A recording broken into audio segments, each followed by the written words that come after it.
Oh, we're live.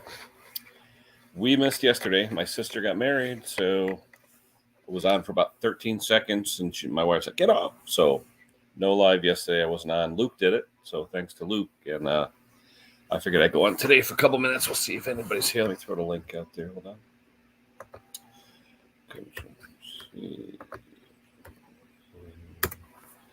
there's the link.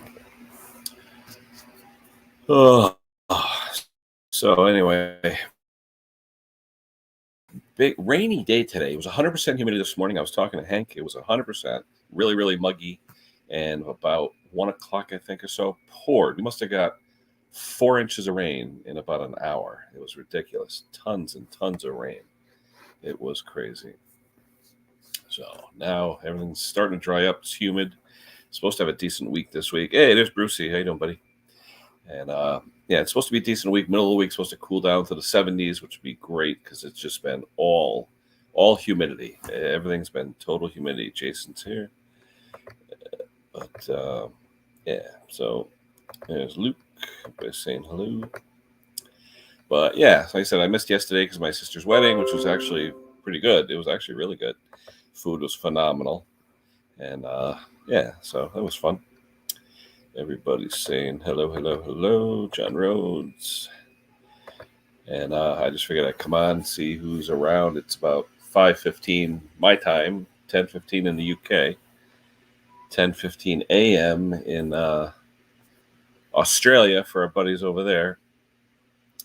So whoever wants to come up, feel free. I didn't really get. I watched a little bit of the stream last night, but I didn't get the whole thing. Luke, I don't think you were on 2 hours. I think you were on like an hour and a half or something, if I'm not mistaken. But anyway, yeah, I'll tell some of my buddies here that I'm live. See if anyone else shows up. There we go. Anywho, so what's up with everybody? Brucey, what's the weather like your way? I tell you, this week was tough. This week was 90s, all humidity, and it was tough because the kids are back at school.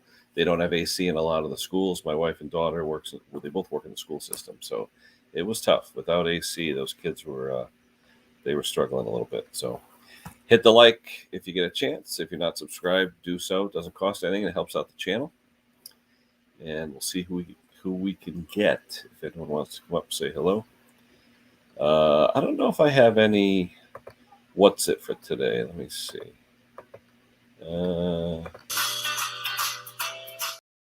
I might have something. We'll see.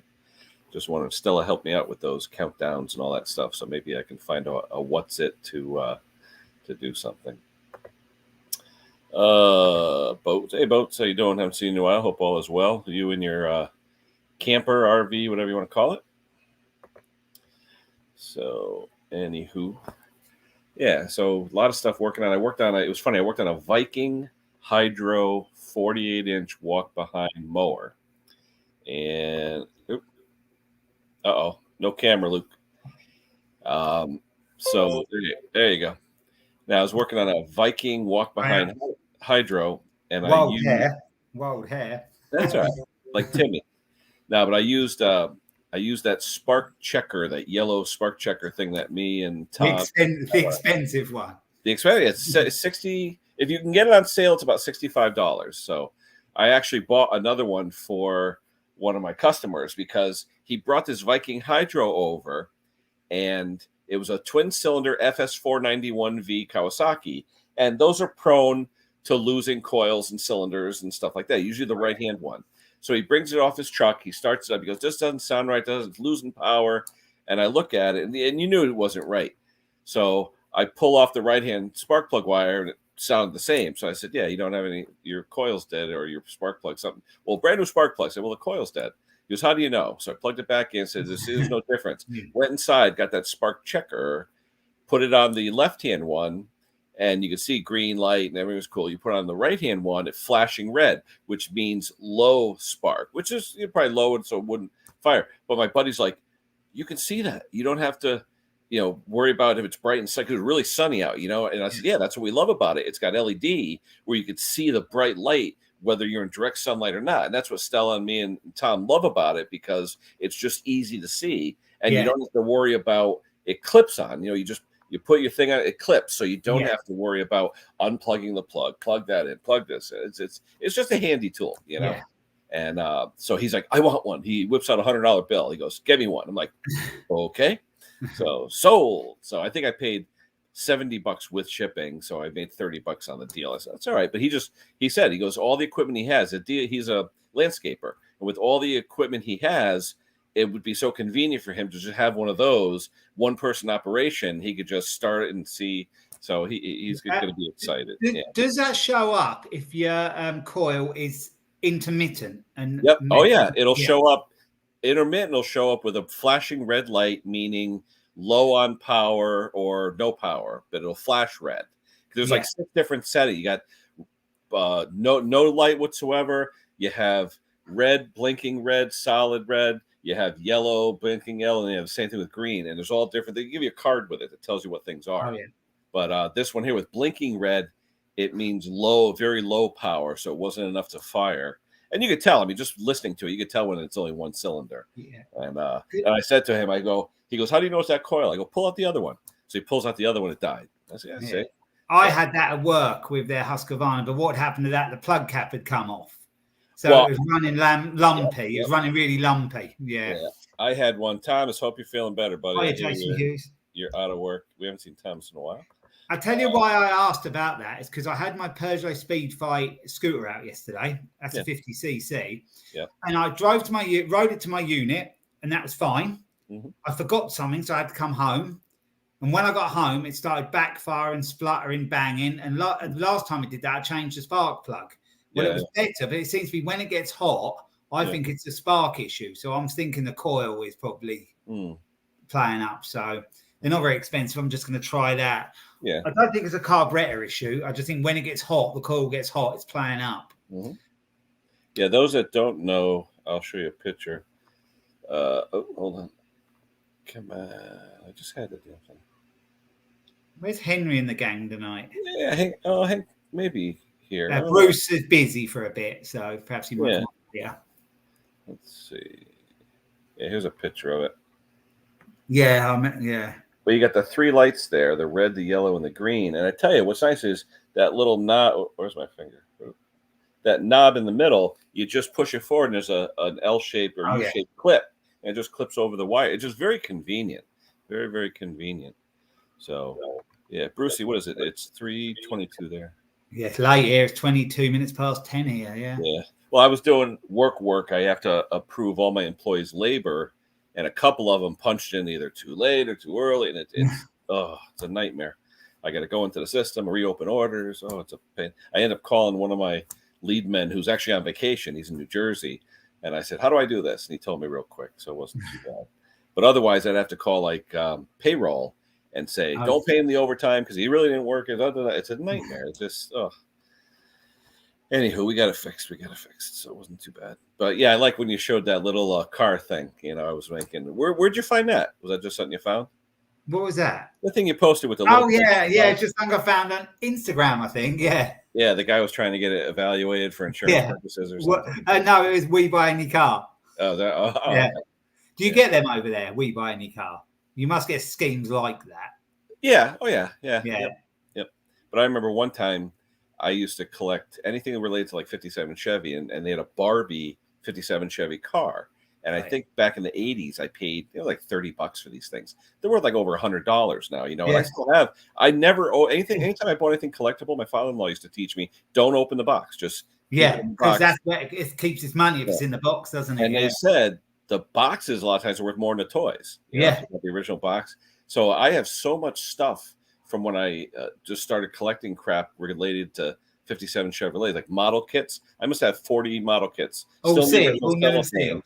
Still sealed, from the time I was like 20 till now. And, but it's crazy. I mean, you can go nuts collecting stuff, you really can. I know all about that. But like even in my room here, you see, I got like old Chevy. I got original artwork. The ones you see on the top, that's original artwork from one of the guys who designed the 55, 6, 7 Chevys. His name was Bob Cotteray. and he worked for Harley Earl, who was the most famous, GM designer, and he actually designed 57 Chevy and all that stuff. So his Harley Earl's grandson, Richard Earl, I met him in Westport, Connecticut, 20 years ago, probably. My brother had bid on a Tucker. Remember the old Tucker car here years ago? That it was like a car they only made like 50 of them or whatever. I'm not sure. I'm not sure. Anyway, my brother-in-law was bidding on a Tucker something or other, like literature. And this Richard Earl, Harley Earl's grandson, was writing a book about car design and wanted to include that literature in his book. Oh yeah. And he goes, some son of a gun beat me to the. And I go, yeah, it's my brother-in-law. He goes, what? Because I don't know how I was. We were out for like Chinese or something, and he's standing in line, and we start talking about cars, and he says, yeah, my grandfather was a famous car designer. I go, who? He goes, Harley Earl. I'm like, excuse me? Because Harley Earl, the Daytona 500 trophy is the Harley Earl trophy. I mean, he's the most famous car designer in the world. I've heard the name, I think. Oh, yeah. And this was his grandson. I'm like, holy crap, So just the odds. He was in Westport, Connecticut because his sister lived there and he was visiting or whatever. But it just so happened, he goes, yeah, like I lost this eBay bid for this literature. And I'm like, yeah, I think my brother-in-law won it. He's like, what?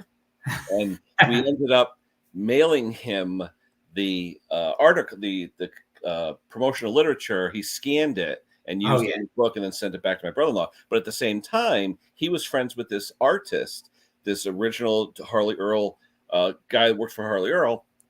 And he wasn't doing well. He was in ill health. And he had these lithographs. And he had a bunch of them left over. They're saying he had a bunch of these lithographs left over. And he asked me if I would sell them on eBay for a commission. And I was like, sure. So I got a little bit of a commission on them. And then he gave me a full set for free, signed by the guy. And then like a year later, the guy passed away. So I still have some of these too. If anyone wants one of these prints, I actually have original prints from this guy. Pretty cool. But it was cool, the history and stuff. Did it pour like hell, Hank? Because here, holy shoot, 4 inches of rain in like an hour. We had about a half-hour spell of hard rain. I'll tell you what. I told you I wanted to cut my grass. Yeah, did you? I finished it just as it started sprinkling. What time was it there? Because it was around, I think, 1 o'clock here, I think. Yeah, it was around that, close to. But it came down. And in fact, it must have washed out my gutters because all the downspouts were like doing this because all the leaves or whatever that got into the downspouts, it washed it all down to the leaders and gutters, and it's like spouting like this. So I went out there with an umbrella. It didn't matter. I got soaked, but I had to unclog. It took me 2 seconds. I unclogged them, but I got like 4 of those 5-gallon pails from Home Depot and Lowe's. Yep. Yeah. And my 80-gallon water tank is full. Those 4 buckets are full. Oh yeah, you said it filled so quick. One of them the other day. Oh yeah. Like boom. Now, have you been using that for watering, Hank, or what? Yeah. Well, I'll be back in a tick. I've just got to pop and do something. Just my plants, Yeah.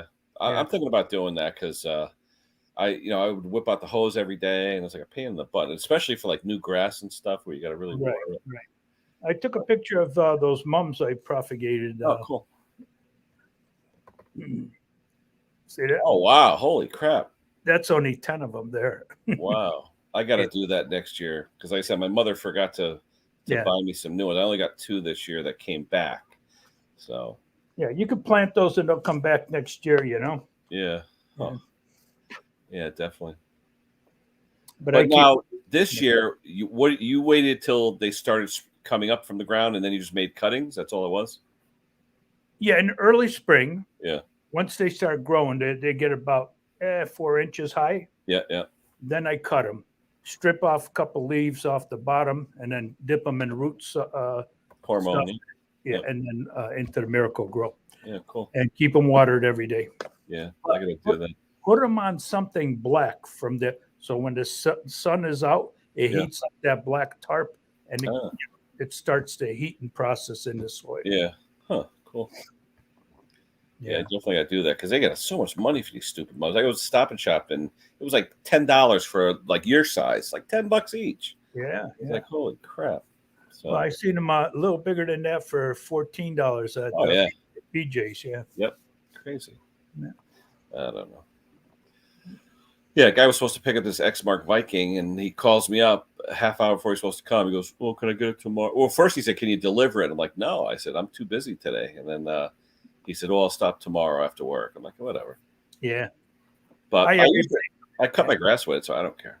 Yeah. I want to just say hi to everybody out in the chat there because I'm not typing right now. But everybody out there, how you doing?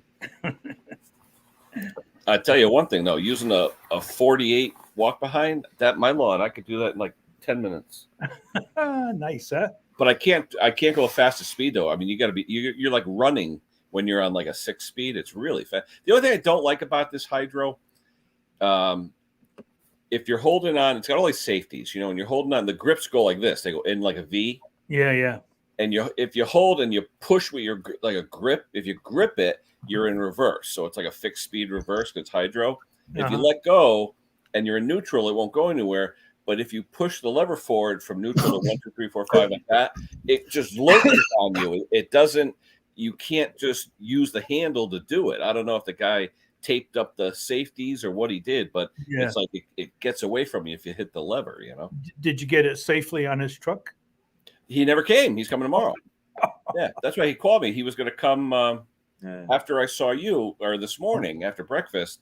I came home and I go, oh, shoot, the guy's going to be here in like an hour. Yeah. And then he texts me, oh, can you bring it over or otherwise I'll come tomorrow. I was like, I'll come tomorrow. So, yeah, because to drive it all the way over there, he's about, I don't know, 7 miles away. But then I get the trailer out because at the 48, even though it's a 48, the deck is like 52 inches wide, the sheet metal. Yeah. It's a welded deck, so it won't fit between the truck things, the wheel bed. Yeah, that is a bit of a problem. Like, there's a lot of trailers over here that 4-foot trailers, and just because they're about 48, you can't quite get it in because you've got the a stamped deck will do it, but the welded decks are usually, they got the brackets on the side of them too to hang the grass bags and all that, So that's why I got a 10x5 trailer, because I had it 5 foot, and then it would fit. Yeah, mine's a 5x8, so and you could drive stuff on there. But I only got the 5x10 because if I had the collector on, I had that extra bit of space for the collector at the back. Mm-hmm. So that's why I did that. Yeah, mine's a 5x8 too, because that's all they allow at our dump. Oh, really? Oh, do they? I could fill up the 5x8 plus the back of my truck. Yeah, that's the problem, but I can't get a 10x5 trailer. I know in the US, trucks seem to be a big thing. Have most people got a truck? Do most people have a truck? If you own a house, you need a truck. Or know somebody with one, Yeah. I mean, like Home Depot now, they rent trucks out. It's like $20 for the first hour, and it's like $40 an hour after that or something like that. But most people, if they're buying a lot of stuff at Home Depot, they'll either rent the truck or they'll find somebody. I just hate when you see the people with like old station wagons and stuff, and they load them down like they're, they can barely make it. They're like 40 sheets of drywall on the roof, Yeah. In the UK, if you're not sort of running a business, you need a truck or a van. People don't generally sort of have one. They just have a car. Yeah. Yeah, especially over there where you're smaller, narrower roads. And but I like to have the benefit of having a vehicle, because if you want to get something, you can always get it. No problem, like a van and that. Hey, look, you ever go on that train that goes underwater from the UK to Europe? No, but I've always wanted to, yeah. Oh, there's a train that goes underwater? Yeah, the Euro. The tunnel, or what? What's his name? Steve, the camper transit there? Yeah. He has a video, and it takes only half. You drive on the train, don't you? You drive on the train with your vehicle, and then you go under. Yeah. Oh, wow. Yeah, the Channel Tunnel. Yeah, Channel Tunnel. Yeah, Channel. I've never been on it. I'd like to go on it. That must have took some work to be. I didn't know there was can cars drive in that tunnel, or is it just trains? You can't drive. You drive your car on the train. And then so the tunnel's only made for a train. Right. Yeah. Oh, okay. Otherwise, it's about 26 miles, 28 miles, something like that. So you couldn't risk having the cars going. Because if it was an accident, then it'd be, How fast does a train? How fast does that train go? Pretty quick. I think it takes about half an hour to get through, if I'm right. I think that's what I've heard. Yeah. Yeah, it's about 60 miles. It's a lot quicker than taking the ferry over. Yeah. Huh. Yeah. I've always wanted to drive in Europe, take something over from here, but I never have yet. Well, you guys are all connected anyway, right? I mean, you can drive, but it'd probably be a pain in the ass versus taking a train. You can't drive to mainland. No. Oh no. No, you have to. Yeah, Where I am, stuff. I'm not far. We've got the channel between Yeah. us, the English channel between Yep, us. But you could not far from me, really. You can go from Harwich over to Holland, and if you go down, you can go from Dover to Calais in France. So they're the most sort of obvious routes. Folkestone, I think, as well, is another one across. Yeah, because we are split from the rest. We are split only by about 28 miles or so, but we are split. Yeah. Oh, that's right. Yeah. I'm looking at it now. Yeah. I've been over to Europe on a plane, and if you look from the plane, you can see, and it looks no distance at all from a plane, but there's still. Oh yeah, you're not connected at all, like Ireland and stuff. You still have to go. No, because Ireland is separate as well. Yeah. Yeah. Huh. That's interesting. But you can go to Scotland. Yeah, we can drive Scotland and Wales, no problem. Yeah. Okay. Yeah, Scotland and Wales. Okay. Yeah. I didn't realize that. I figured there was at least something connecting you. Oh, okay. No. Well, there is in a way. There's a Channel Tunnel, but you can't drive through there. So yeah. Hey, Gary. Hi, Gary. How you doing, Gary? Hi, Rob. Yeah, cool. But anyway, how's the weather up there, though, Luke? You still hot like us? It's hot in here tonight. Yeah, I think it's good. We have had a bit of rain. I think it's going to be hot tomorrow, and I think it cools down after. After then, which is good for work. I needed to be a bit cooler to be hot for work. I was watching Martin and Sharon's premiere before. I guess they're getting a lot of good samples from people on like vacuum cleaners and things like that. Oh, they're onto them now, yeah. Well, they were talking about, I guess, our friend Conqueror used to work for Dyson. Okay, so he always likes. Oh yeah, he did, didn't he? Yeah. Yeah, he always likes a Dyson product, and I know my wife. I got her one of those Sharks. I got Shark. I got 2 or 3 years ago. And Sharon was saying how she likes the Shark, and my wife loves it. I bought Shark is good. It is quite good. I bought like a 3-year warranty. It wasn't cheap. It was about $300 US, but I paid an extra $30 for an unlimited 3-year warranty because my wife, beats the hell out of vacuum. You might have the better one than we have, but I was really gripping the carpet when you're sort of doing it. It's a lot of plastic. I thought there'd be more metal in it, but I tell you, what was that one, Hank, they used to sell years ago? The door-to-door. Kirby. My mother-in-law still has hers from 1970 or whatever. She still has it. And that thing weighs a ton.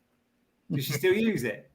Oh yeah, but it weighs a ton. The head must weigh 15 pounds. It's like it used to be. Didn't they used to be aluminium cast? A lot of them.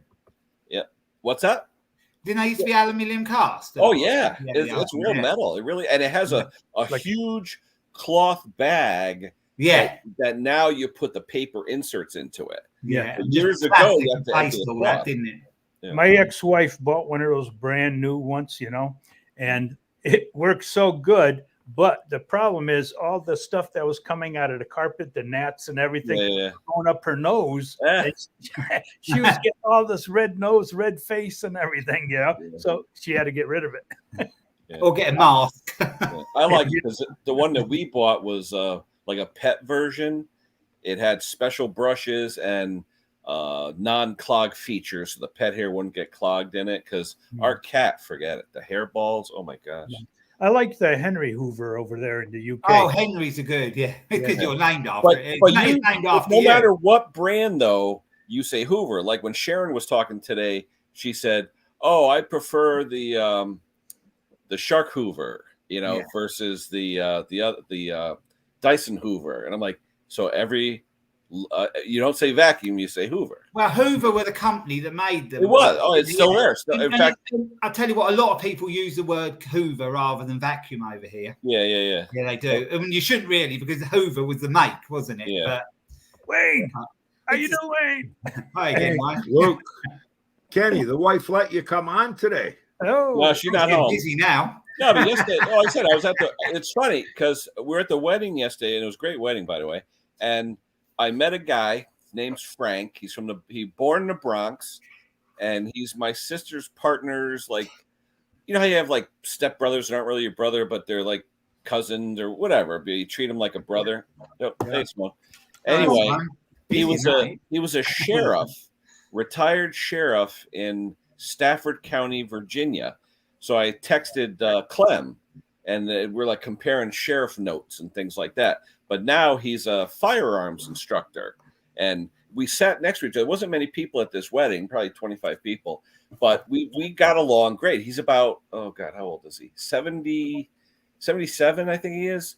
And, he's 17 years older than me, but we just got along. I mean, our personalities, we just talked and talked. I mean, the liquor helped too, don't get me wrong, but we just got along really well. And then he says to me, he goes, "You like bourbon?" And I'm like, "I'm more of a vodka guy." He goes, "Let's go to the bar." So it was open bar. We go to the bar, and I'm like, he likes, good bourbon, whatever. But I'm more of I'll have a martini if I'm going to drink something. But I don't really drink. I lost this weight. I don't really drink. But what was I going to do? So I already had like 4 glasses of wine with dinner. All right. So I'm feeling pretty good. All right. So I go to the bar. I don't want to look like a pussy. So it's like, yeah, give me a Kettle One martini double olive, So all right. So I'm sitting there, and after about a half of that, I'm like, Jesus, and he's like, "Oh, you'll do a shot?" And I'm like, no. I said, my son drove, so good thing for that. But I got home, my freaking head. Oh my God. Now I know why I really don't drink. I don't drink hardly. I don't drink. No, I don't. I haven't had a real under the table. I haven't really had a old guys so long. It was like boom. It was like whoosh. I had drink since Christmas. I don't think. Crazy. I don't think I've had a drink in 2 years. You got to be from the old country to know how to drink, Kenny. I tell you. Oh, when I was younger, big guy, being younger as I was, I used to be a bouncer and free drinks, and it never fazed me. But then, like I said, if you don't for a while, it goes through you like nothing, Yeah, yeah. It does. I like a good whiskey on a special occasion. I do. My daughter does. My daughter and my son-in-law, they'll go to events where they have whiskey and bourbon tasting. Yeah. I do like good quality whiskey. Yeah. But I can't wait for my birthday. That's when Jake gets me the premium stuff. Well, Whiskeys, brandies, like 185, $250 a bottle. That's what he gets me for tell him to get 2 and send one over here. Well, Christmas too. Yeah, you guys spend too much money on that liquor. Oh, yeah, but the most expensive I ever seen was it was a brandy, cognac, like a Henry the something, whatever cognac. It was like $11,000 for the bottle. I'm like, maybe what? Louis the 14th or Louis XIV. That's what Louis XIV. Yeah, that was it. It was $1,000 a shot. Like, who the hell's who's gonna do that? I remember reading in the newspaper that someone had a son, and from when he was born, every year they bought him about 300 or 400 pound bottle of whiskey. I know. And when he got to when he was old enough, it had gained in value. Yeah. And it paid for his university. Paid for all his university. Yeah. My old boss, my ex-boss, who I haven't had in like 6 months, he once a year there's a special whiskey that comes out, and it's named after some guy. I forget the name, but they only make like 1,000 bottles. And the liquor stores around here, only 1 or 2 liquor stores in Connecticut will get like 1 or 2 bottles, and they have a lottery to see who can get this whiskey. And my boss, I think he won the lottery, so he had the chance to buy it, but it was like $1,000 for the bottle. And I'm like, "What the hell are you gonna do with it?" He's like, "Drink it." I'm like, $1,000? Like, holy crap! Some of it makes ridiculous money, and you think, What a year from now, it'll be worth almost double that. Yeah, because it's all limited edition. Yeah. Well, in Ontario, we've got a company called 40 Creek, and they've got a really good whiskey.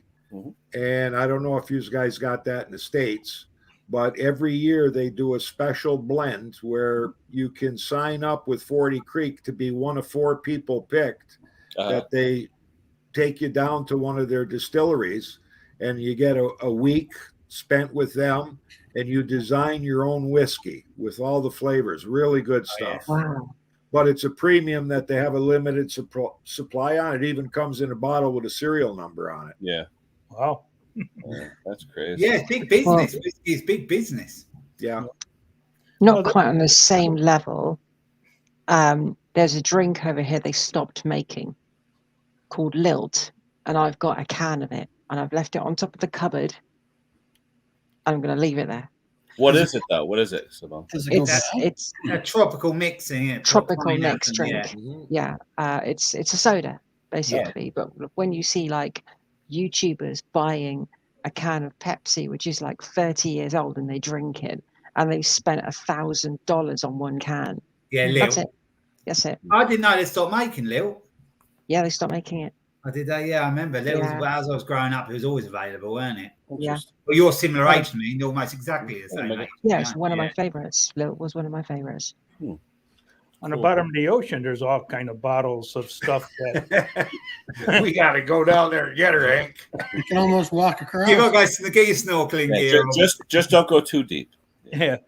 I mean, it's worth thousands and thousands. There's probably still some bottles where Titanic is, but that's a bit deep to go. Yeah. Oh, I would imagine. Well, you can't touch anything at the Titanic. I was going to say, that's all protected. Yeah. What about the 7,000 gold bars that are supposed to be on that thing? Yeah. Geez, I lost one. Yeah. Hey, John. Wouldn't want to go hunting for it, though. I've been working my hiney off around here. What do you got repairs, Bruce, or what? Well, I got these yard lights that are wired, and they were put in 34 years ago. And every fall, it's a little more work to put those. Low voltage or full voltage? They're actually the bulbs are 12 volt, but it runs on about 7 volts AC off a transformer. Oh wow, okay. But I put 2 strings together, so I went from 7-watt bulbs to 4-watt bulbs, so it would still pull the same current. And but it's a good security thing to have these lights all around the yard. Yeah, I could go solar, but it's not the same. And they're usually not as bright either. Yeah. So anyway, I got 14 of them left out of about 20, and I keep fixing them and putting screws into them, and because they screw together with a little flange, and you can change the bulb and put the lid back on. They're getting pretty bad. I found a lot of those lights because I have them too. Like they used to call them the Toro lights because Toro used to make them years ago. And with those little bulbs that stick in, but the plastic over time, you go to crack open the top to change the bulb, and it breaks. Comes off right in your hand. It's brittle. Yeah. Simone, how's that welder working? Did you try it? Yeah. Yeah, I did. I put a video out. Yeah, there you go, Bruce. And I tomorrow I'm going to do some more work on it. Are you just testing, or are you actually working on TC? No, just testing, getting some scrap, cutting it up, and just welding it back together again. You know what I found too? Even just finding good scrap metal to work on is hard. Yeah. Yeah, seriously. I mean, the other day I was looking for a piece of steel to fix a mower deck. I didn't have any, and I'm like, "Where the hell am I going to get a piece of steel?" Yeah, you got those sheets there, and they do. I've got a big sheet of steel. I've got a big sheet of steel. It's like up to my chest high, and it's about that wide. So it just needs cleaning off with a flap disc. Yeah. But the thing I need to do, because VW Coco, he reviewed it before I did, and as he was panning around to the welder, there's a dead shot of the settings he had. So what I'm going to do is I'm going to put the settings of mine exactly what he had, and then try it there. See how. You're going what? Flux core, no gas? It's flux core for now. Okay. But I don't really want to use flux core when I'm working on the car because it creates a lot of debris. But it's good for outside with the wind, though. It's really good for the wind. Yeah, I use flux core, and I keep swearing I'll get a tank, and I never do. Then I weld the next thing, and it works. So my buddy bought one of those little tanks, but it only lasts like an hour. Yeah, I've got the hobby weld one, and they're a decent size. They last quite a long time. You have to pay. I think I had to pay £60 when I got it for rental of the bottle. The rental price. Then it used to be £40 to fill it each time. But now they let you buy the bottle, because here you have the option. You could buy a bottle from them. Yeah, you rent it for £60 for the duration you want it. You just pay £60, and every time you just take it to the shop, and they swap it for another one for £50. The only bad thing about owning your own bottle, when they probe it to look at it, if they say it's no good, you don't get it back. Yeah, that's true. Yeah, that's true. Yeah, see, I bought mine from a local shop, and I think it was like $200 or something filled. And every time I take it in, I get it refilled for $23. Wow, that's good. Oh, that's good. What are you using, Wayne? What are you using? 75-25? It's triple gas. Oh, okay. Wow. A Trigun, yeah. Now, Simone, that other, where'd you go? The other stinger is for arc welding. That's you put a stick in there, a solid stick. And that was not supposed to come in the package. Oh yeah, definitely. It comes in with the one. Oh, because you have the so you can stick. So you can stick weld with that as well, then. Yes. Yeah, stick. You've got stick, arc, and MIG. Oh, I didn't realise that. Yeah. Or stick is TIG, isn't it? No. Isn't it? No, TIG is with an electrode. Yeah.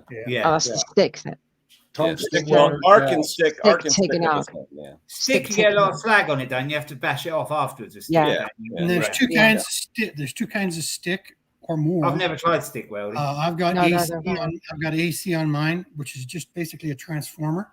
Mm. So it converts the AC to a different current and voltage load.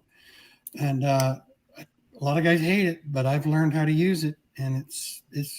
I don't know. I've seen that in the Schwarzenegger movie where they attach to his nipples and he's standing in water. But I've learned how to use even the 1/16 rods. But you got. Well, you know what they say, Brucey, my buddy who tigs a lot. He said, "You want to be a good tigger? Tig a soda can."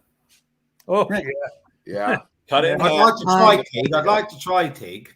Well, remember, soda cans used to be made out of metal. Yeah. Now they're plastic with a little coating of aluminum on there. Yeah. Oh, is that what it is? They're so Really? thin now that I remember Mick saying the other day he was carrying some cans in, he dropped two, and then they all started spurting out. Don't try to weld one of those because No. you're not going to weld It's anything. melt. Robert, I see you in the basement, but I'm not going to look at your ceiling fan or your ceiling tiles anymore. Yeah. I remember John, when I was welding TC, he said that when he had apprentices, he would give them what they thought was a stick, and it was a sparkler. Uh-oh. So funny. Well, The thing was- you could use a sparkler to weld because it's a metal shaft in the middle. Yeah, but the coating would go. I like watching the videos where they do it in India, and they just lay the stick welder on it. Oh, yeah, and it goes along. They're so Yeah, I've done talented. They're so talented out there. You know what I we did used that to on use TC. years ago is open flame with coat hanger. Yeah. Yeah. Yep. That's how we You used had to dip it in flux. You had to use flux. Yeah, that's right. Yeah. I used a stick when I had to weld part TC. There was a chassis rail, and I laid the stick over the gap and just used the MIG welder to after I'd bashed off all the coating. My buddy sent me a picture. He just bought this car today. Check this out. Oh, nice. nice. What That's engine's cool. in that? It's a 392 Chrysler Hemi with a 671 supercharger. I on bet it. Is that a full top? that sounds good. What he's doing is he always wanted to build like a 40 Willys, like a Willys coupe with a blower, an old Hemi in it, like a nostalgia drag racer. And he said for what the engine's worth, he got the whole car. So he's Can you going to imagine how much you'd have to tinker with that to keep I'd that like to right? hear what it sounded like. Well, I've got a small block in my mother's basement that I had in my 55 I should go. Chevy. You going? Yeah, I just thought I'd stop in and All right. take a break. It's Take care, Bruce. 72 degrees here today. Don't work too hard, Bruce. No, I'm just Catch you later. tinkering. I'm tinkering now. Bye, Lefty. Lefty. So, like I said, the Yeah, engine, Simone, the if you engine need for my- scrap steel, use old lawnmower blades. It's a little hard though, you know. Yeah, I but was you gonna can say. practice welding on them. Yeah, that's true. Well, Yeah, that's true. I've got plenty of 1 mil sheet steel. I can do all right, like Mega Fix It, but I can do okay on MIG. I've never tried stick and I haven't tried TIG, but MIG all is I've quite ever done is forgiving, MIG. really, isn't it? It's quite Yeah. forgiving. Yeah, it's monkey welding as they It's call funny. But I do find if you do have the gas, it makes a lot better finish on the Yeah. weld. Nice and clean. it. Definitely. Yeah. This guy was a Vietnam vet. He went into Vietnam, and the car's painted orange. Look what he called the car. Agent Orange. Agent Orange. That's Yeah, cool. good name. Oh, weren't that the stuff they used in Vietnam? Yeah. That was also Reservoir Dogs terminology, Agent Orange. I know It's I do someone. like that. I know someone that should have that on his car. He's got an orange Reservoir car. Dogs. The guy I was talking to at the wedding yesterday, Frank, he was in the Marine Corps. He was actually a Marine, so I'm like, Semper Fi, But he was saying his first day, he was in infantry. His first day, his roommate got killed. He witnessed it, like right from an ambush. no. And he was saying, or we were saying, that today, the kids and even the public with internet and everything else, we know too much. You know what I'm saying?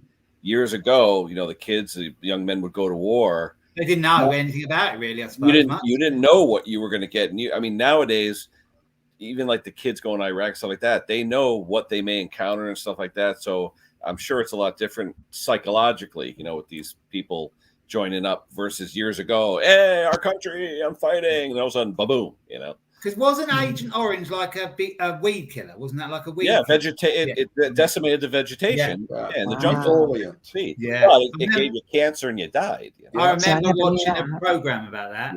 Yeah. No, I it's never still knew people that. today. Yeah. Yeah, and Yeah, Americans, had a big knock-on effect. knew that, and they still dropped it on people that were there. Our soldiers. Yeah. And napalm. Yeah. Napalm. Yeah. Oh yeah. Well, I said to him too. He was talking about the first time he experienced carpet bombing, where he was in a platoon or something, and the enemy they were surrounded. So he called for an airstrike, and he said he's never. It literally, when the airstrike happened, his body was pushed 1.5 feet off the ground, just from the bombs hitting and going off. That's how much. And he said he still remembers it. And the guy's like 70-something years old. He goes, I still remember my first carpet bombing. I'm like, Oh my God. Yeah. Well, you were lucky to get back from there, weren't you? Alive. Yeah, but he said they were dead. They were away. surrounded on all sides. He said the only way they could go was through them, and they had to bomb them to get rid of them, and that's what they did. Yeah. They came in, and he said the planes would come in at 90 degrees to you, not straight on. They would come in this way, because if they were off a little bit this way, who cared? You don't want to be off this way because they'd hit the troops. Yeah. So they would always bomb 90 degrees to the troop line. So I think I watched a program about the helicopters, and if they got blown down, shot down, and the people got saved, about an hour or two later, they're out again on another one. Yeah. I like the machine guns that shot off 1,000 rounds in 1 minute. That. Well, the Warthog, the A-10 Warthog. Yeah, it decimated 6,000 rounds a minute. Yeah. Yeah, 100 rounds a second. That's crazy. Yeah, we made a part for a gun, my last place I worked, that allowed it to shoot 1,000 rounds a minute, and the tolerances were like plus or minus 30 millionths on some of the dimensions. Yeah, this thing was going brrr, and the part would get so hot once it shot 1,000 rounds, you had to shut it off for 5 minutes to cool off, because it just got the barrel got red hot and just it would freeze up. So they do that in modern video games to be realistic. Thanks. I know it's not quite the same thing. Dirt Rider, how you doing? Hey, Dirt Rider. But anywho, sun's out, Hank. I don't know. Looks like it's trying to come out. The other day, did you have that pink sun, Hank? The other day, it was Tuesday or Wednesday. All of a sudden, I look out. It looked like the whole neighborhood was pink. Oh. And it was like, I don't know if it was the sun filtering through clouds or what, but it was like weird, like ominous, I was busy on Mendip Man's live and the curtains were down. Yeah. Yeah, it went all right. I think today I looked, I had over 300 views on that. Yeah, it went good. What'd you have at any given time? Did you have like 50 people, or what'd you have? I had about 30 inconsistently. Yeah, that's cool. But there was a few new names, because a lot of my videos have been car stuff. So I think other people dropped in who don't probably subscribe to you. Yeah. So that's cool. There was a few different ones. Yeah. I saw Mick was there and Wayne was there. He popped in for a while, Mick. Oh yeah. Yeah, I don't know how Wayne found it. He did explain. I was in the shop. I told you guys. And same thing with this one. I'm in the shop. I'm cleaning up the shop because it's a mess. I'm trying to do some repairs on a bunch of batteries we've got here with the Noco desulfator. Oh, yeah. And I got it on TV, and there's all of a sudden, boom, Kenny live. Okay, got to go in. Take a break.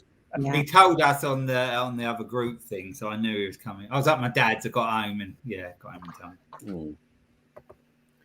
time. My video seems to have had 280, or was it 240? It's loading. 204, almost 240 views in 24 hours. Nice. So it's not too bad.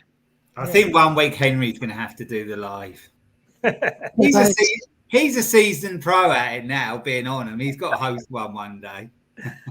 What am I going I wouldn't know what buttons to press. Yeah, me and Henry are too old to know this shit. Yeah. Well, actually, I had a job last night. I nearly messed it up, but I remembered what I had to do in the end. We leave this to the younger people. They know all the ins and outs, like Kenny and Eddie. I don't. I hate Simone, modern technology. You've had some lives, right?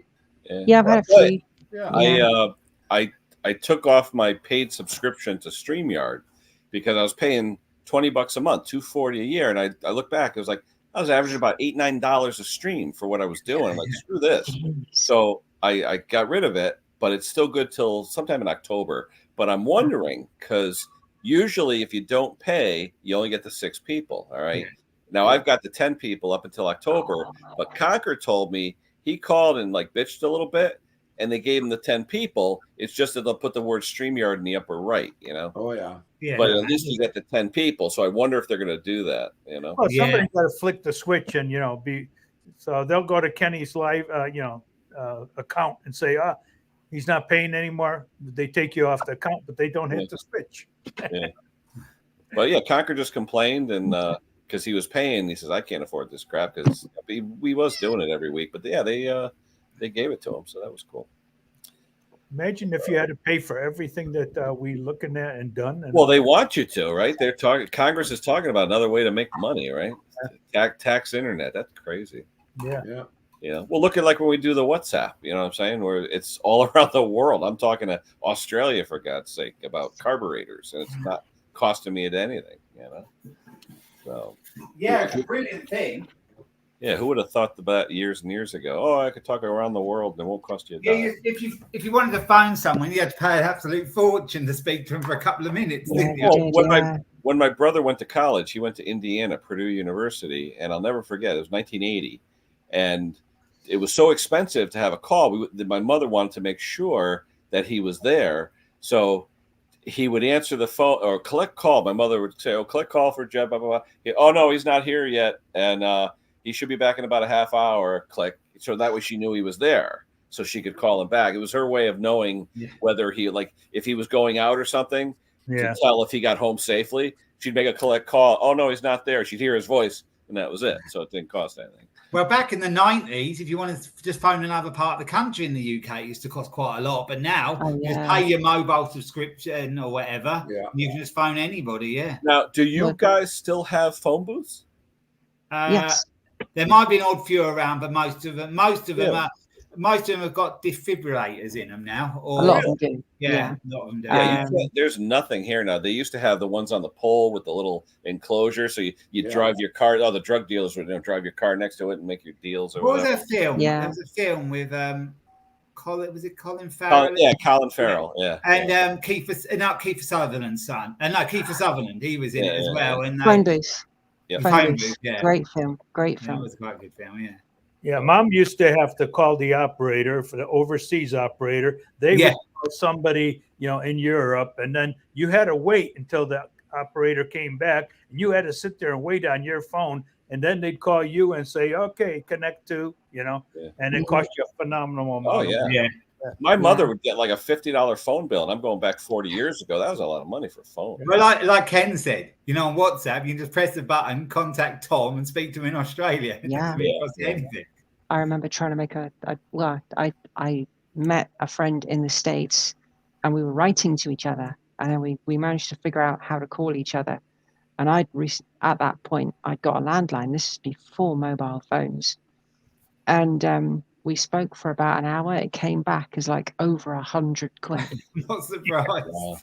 It was crazy. It was. Well, didn't Mick say when Riley would play around with the internet, he'd be buying stuff, and all of a sudden all these packages were coming. Yeah, what's all this? And Riley would Home Shopping Network. Click on Amazon and all that. Yeah.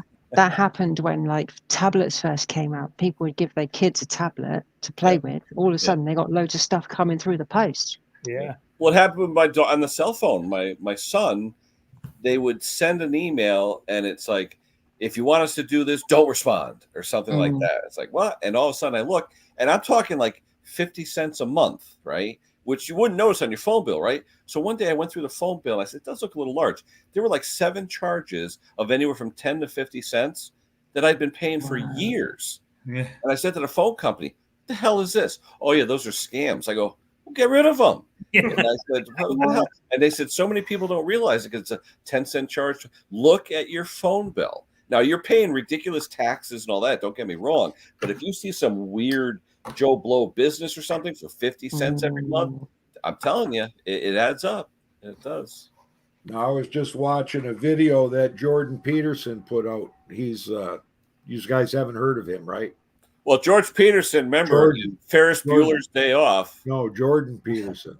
Yeah, George Peterson. Peterson. Anyways, Jordan Peterson's a psychologist. He's a professor. And he's being banned from, basically they're trying to make him talk the way that that they want him to talk. Like he's a free speaker. Said Jordan, right? Jordan. Yeah, Jordan Peterson. So he just had a video on YouTube where he said he got a call from another professor, and it took him a minute to realize that it wasn't the real guy he was talking to. Somebody had set up AI to speak to him over the phone. Oh, yeah. And this video, I that's when I came in here. But basically, what he was saying was AI is so good right now, that one of us could be an AI, and nobody would know, right? Because the AI could duplicate our faces and our bodies, put us on screen, and duplicate our voices, and you wouldn't know that it's me or AI. Yeah, that's why they say when someone calls you on the phone that you don't know and they're asking you yes/no questions, don't do it. Yeah, is that what's happening to Henry yesterday on my live? That's why he was going. Henry's an AI. The other day, whatever lie, I was in the garden. I was yapping to my neighbour, and my phone goes off, and it's a number I didn't recognise. I'm thinking, I know what's going on here, so I answered it, and it takes a couple of seconds when you say and all I did was make it and it's gone whip. And then it's gone, this female voice has said, oh, we understand you've had an accident. And pardon my language. Yes, I pissed myself in a Bentley. And all of a sudden it's gone click. Never say hello, because the computer recognizes the hello and then they'll come out with whatever they're talking about. Raise it and listen to it. Let them say something first, you know. I get a lot that just hang up straight away. They just hang up straight away. Well, one time a telemarketer called me one time. It was around dinner time. I was like, "Hold on, I'm taking a shit. Hold on." And I just put the phone. I left the phone. I just let the phone sit for like 10 minutes. And finally, after about 10 minutes, they were still there. You hit the fly. And I was like, "I'm surprised you're still there." She goes, "Are you all right?" And I'm like, "I am now." You know. And I was like, "Thanks for asking." Click. I did have one scammer a couple of weeks ago, and I've answered the phone. I've just made that noise again, and I've just gone gobbledygook. This woman's trying to talk to me, saying she's from my local phone network, and I'm going gobbledygook, Daniga Wadaka, just making it's just random noises, and she's trying to say hello to me and trying to make me speak in English. It's like I'm going to keep. It's just fun to mess around with them. Yeah, you can play around when they get really annoyed in the end. Oh yeah, so I like saying hi. I can't type comments, so hi back to everybody.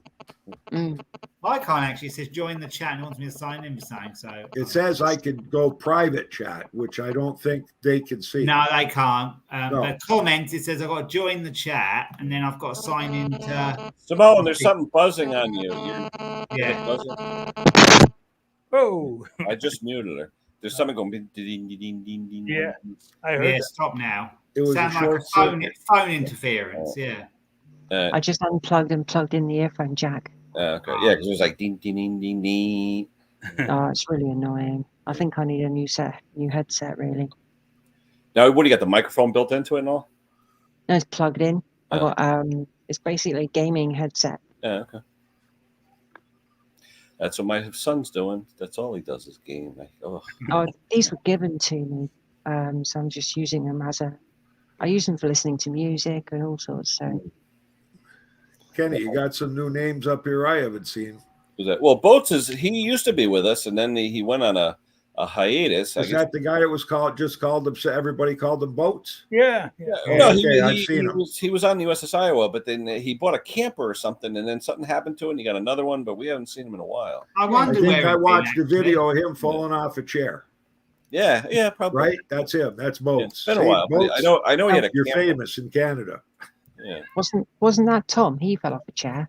Him too. Well, Tom, remember he threw up or whatever, spit up his whatever that was. Did he? Yeah, but Tom did fall off a chair. Yeah, that's true. Yeah, that's true too. Yeah, Tom did fall off a chair. That was funny. That was really funny. I figured maybe he'd stop by because it's 6. Hank and I can't fall out of our chairs because we got those electric ones that lift you out and lift you up. My mom has one of those. I tell you, she went to what is it, the Lazy Boy store? It should be called Lazy People, not Lazy Boy.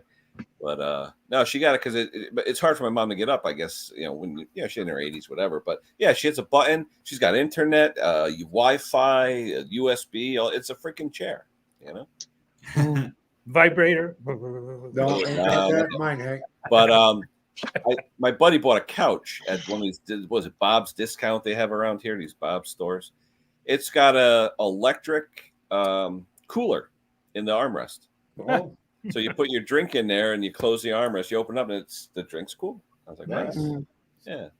Saying about Bob having that selling stuff. Have you ever seen that Harry Enfield Bob sketch? No. Which one was that? Basically, the Harry Enfield and Paul.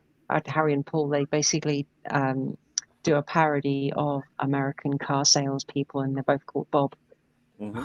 And it's very, very funny, but slightly offensive. Well, What's up, oh, look at there. Mr. Briggs. It's Mr. Green Milk. Going on? And liverwurst pizza. I ain't seen him for a while. No, actually, today is I had a normal meal today. I got meatloaf in the oven and instead of just normal stuff. You actually eat normal meals? I didn't think you did. Yeah, I have to today because I got meatloaf in the oven. I got a turkey on the grill and a ham on the grill.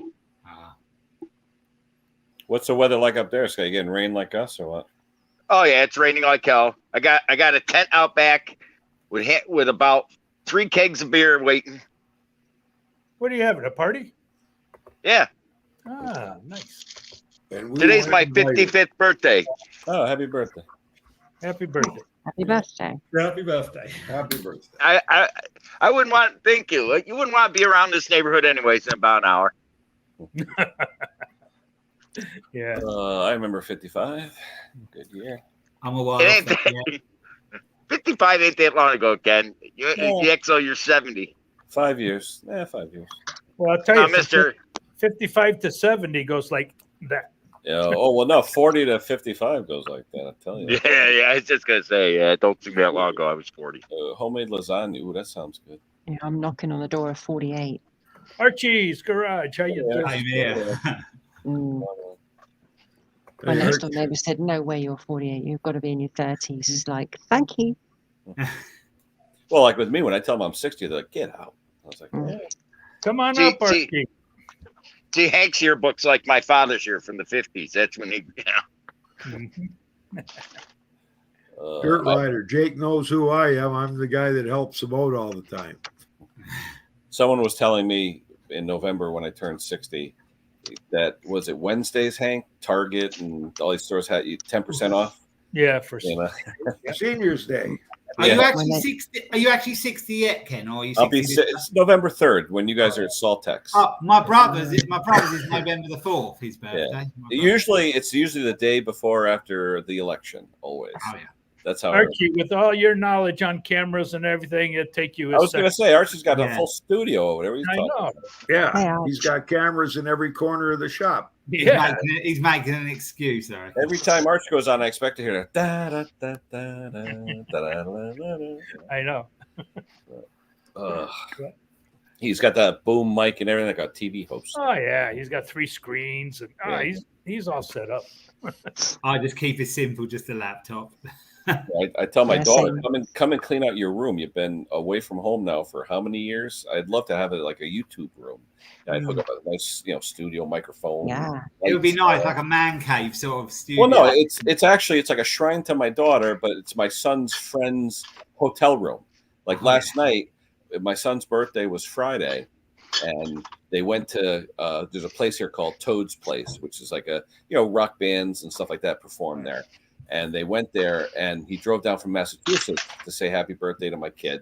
And he moved up there from Connecticut years ago. He's an electrician. But then yesterday he slept over, and I'm saying, okay, we're going to the wedding yesterday. It's like, what's Shane going to do? Just stay in the house all day? And I said to him, I said, no parties. He goes, you won't find out. And I was like, excuse me? How long are you going to be on for, Ken? Archie asked. What time? I've been on for an hour. Maybe another hour. I don't know. Depends. Yeah. If my wife comes home with my meatball grinder, I may take a break. But meatball grinder. There you go. Henry can run the screen. Yeah.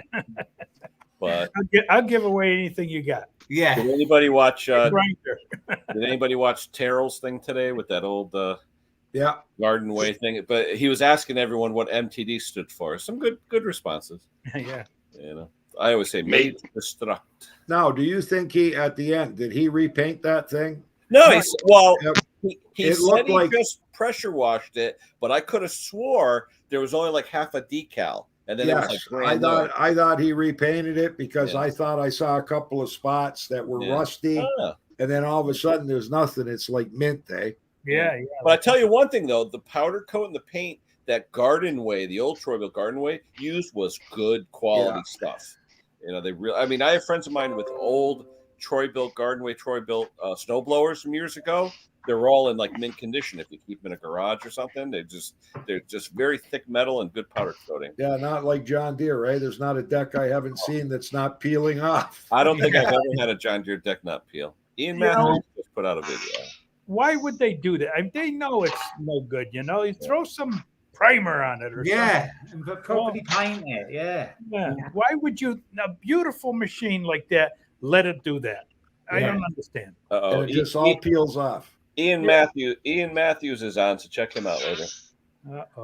Saying about powder coat, I had the little the little Yamaha powder coated, and the headlight bezels where you've got the headlight in the center, you've got the arms that hold it.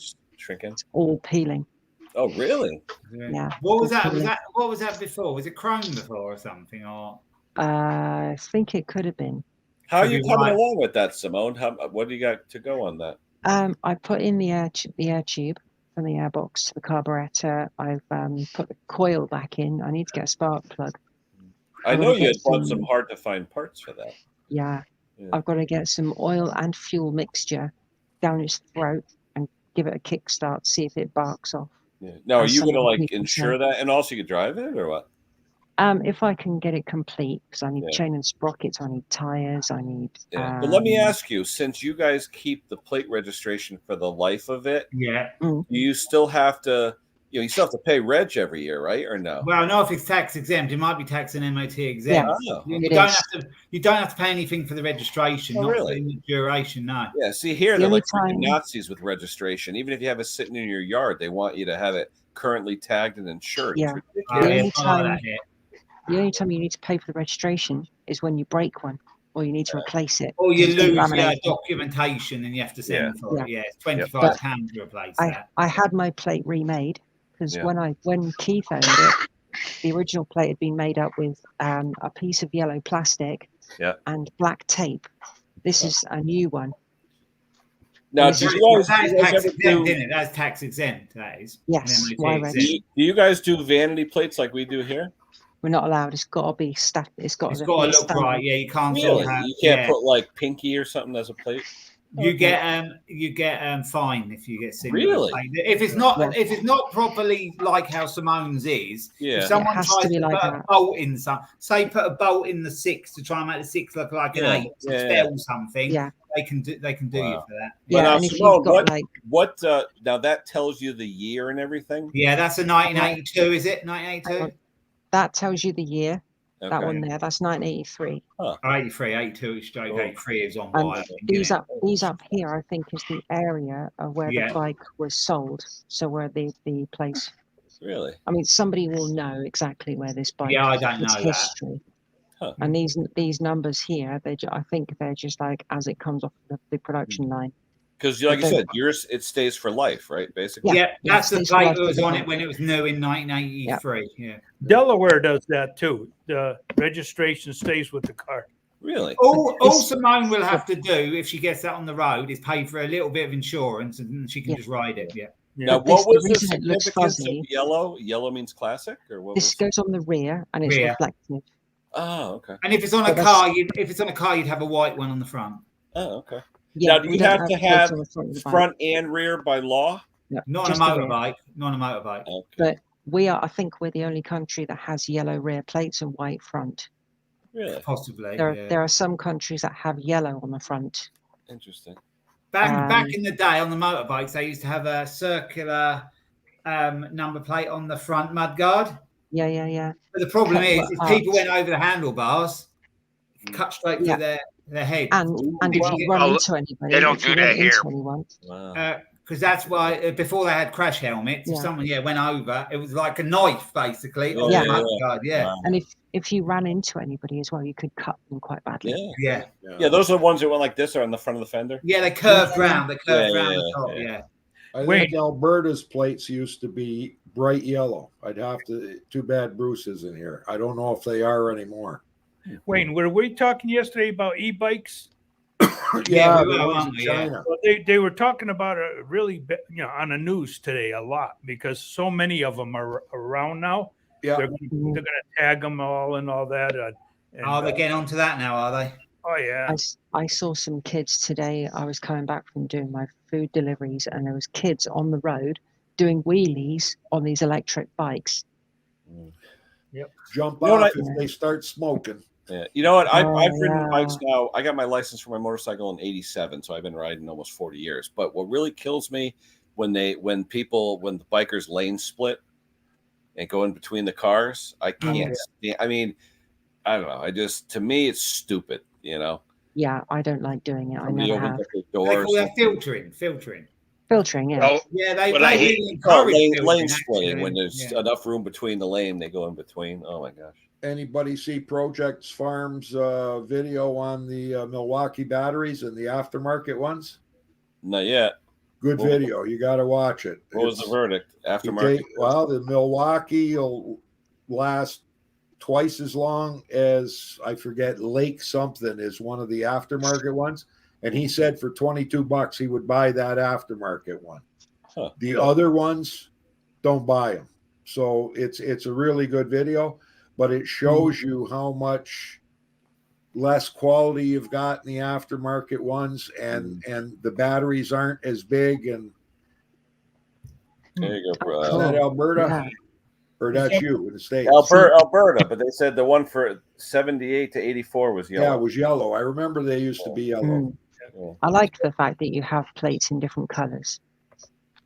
In our state, we used to have, we've probably had 7 or 8 different styles over the years. Originally, it was just blue, Connecticut. Then they had the bicentennial. It was white with like blue on it, celebrate the bicentennial.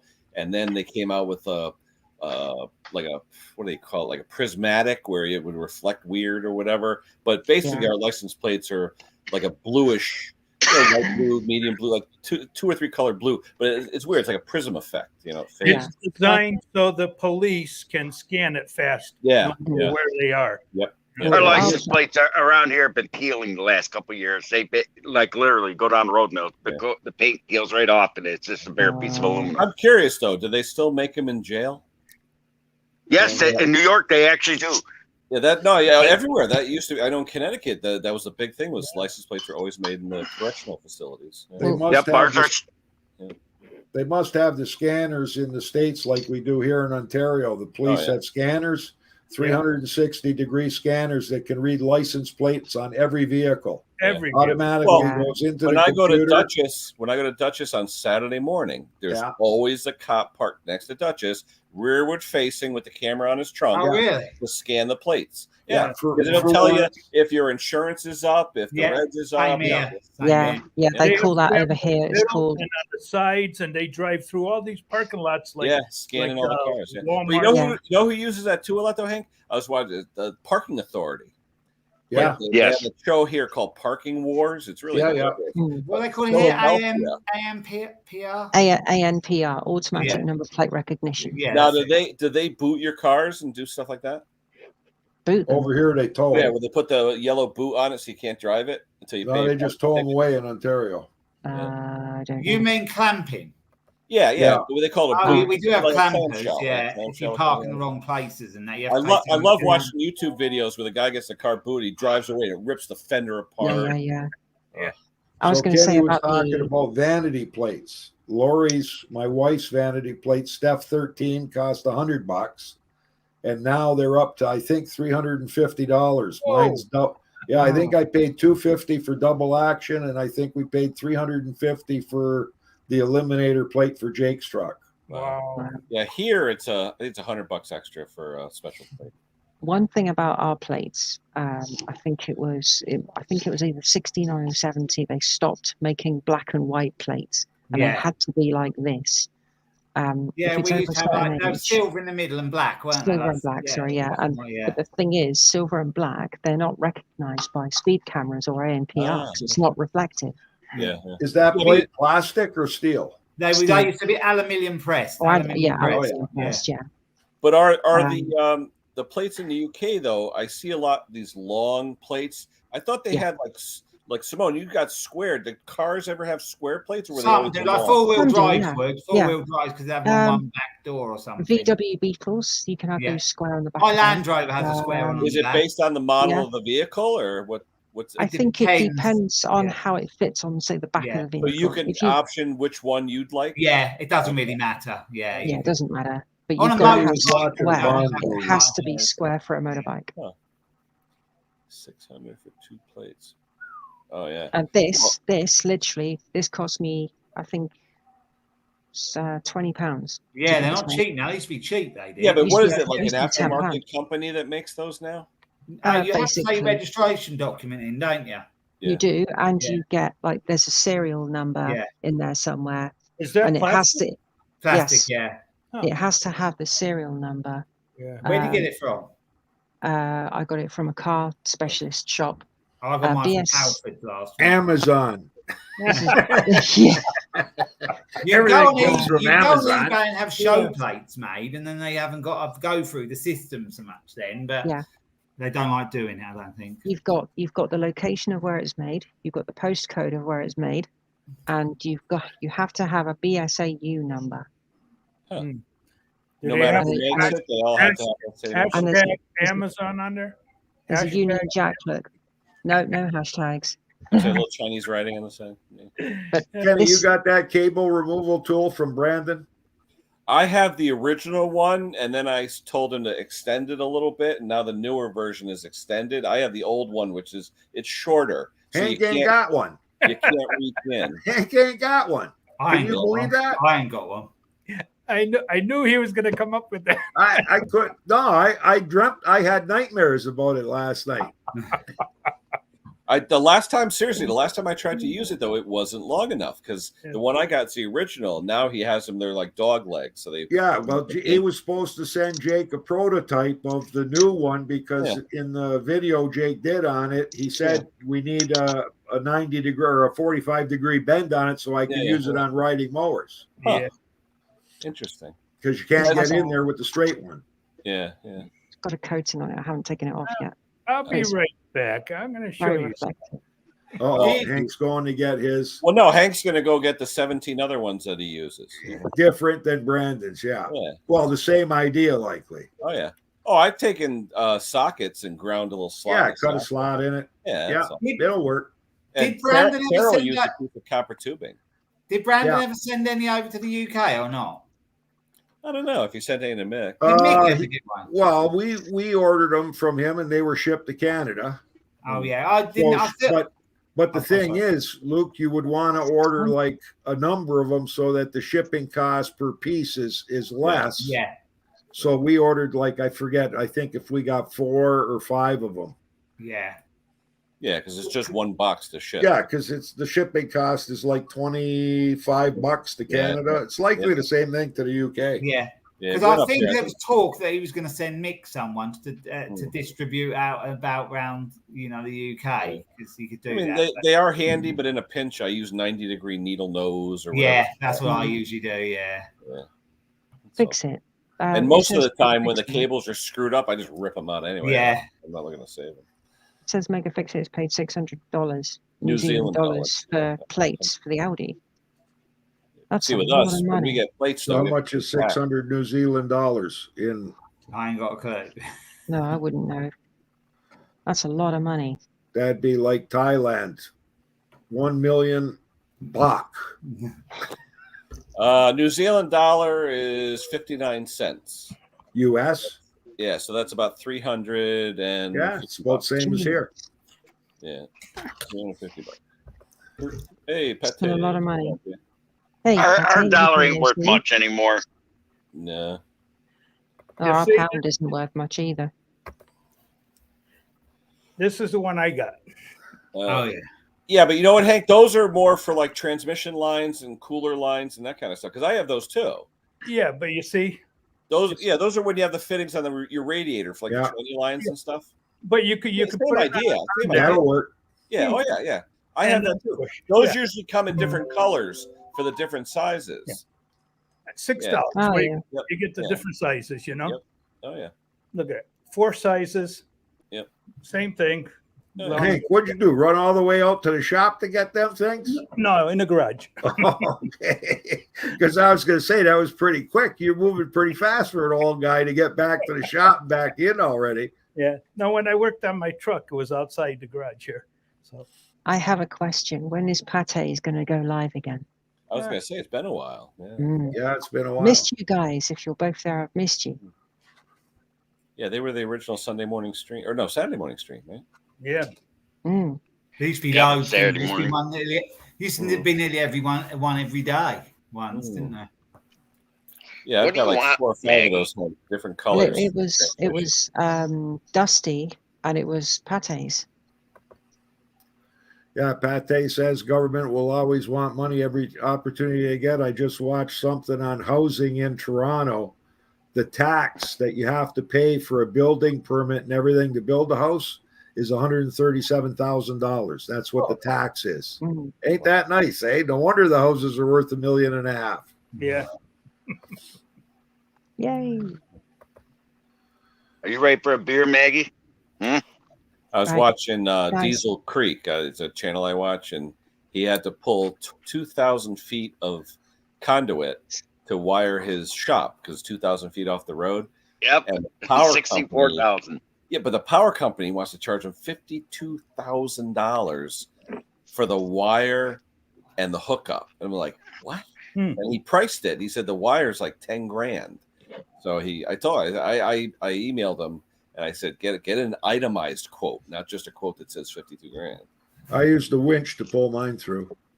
And on one house, I used my 4x4 to pull the wire through the conduit. He said he's got a vacuum attachment where you put the ball in there and it sucks the string with the ball or whatever. Yeah, you got to lube it up really good to get it through. But he's got 3 inch. It's big because he's bringing that's good in there. Yeah.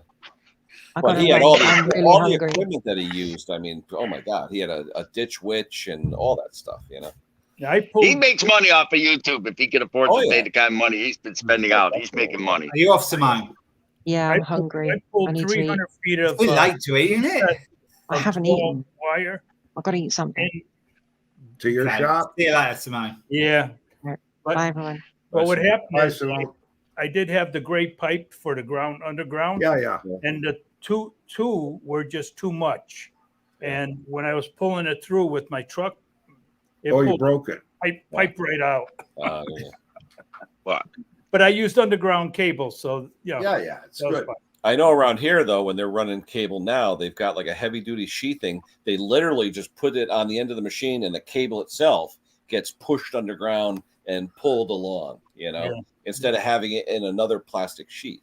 Yeah, I trenched and put my internet in the back, and it's like it's guaranteed to work underground. It's sheathed, so I didn't have to put it through anything. Right. You just got to know where it is so you don't dig it.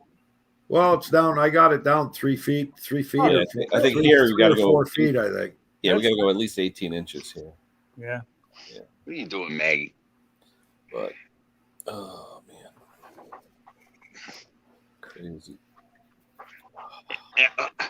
100. You go. So he's got to pay over 100 grand basically to pay them over $1,000 a month for electric.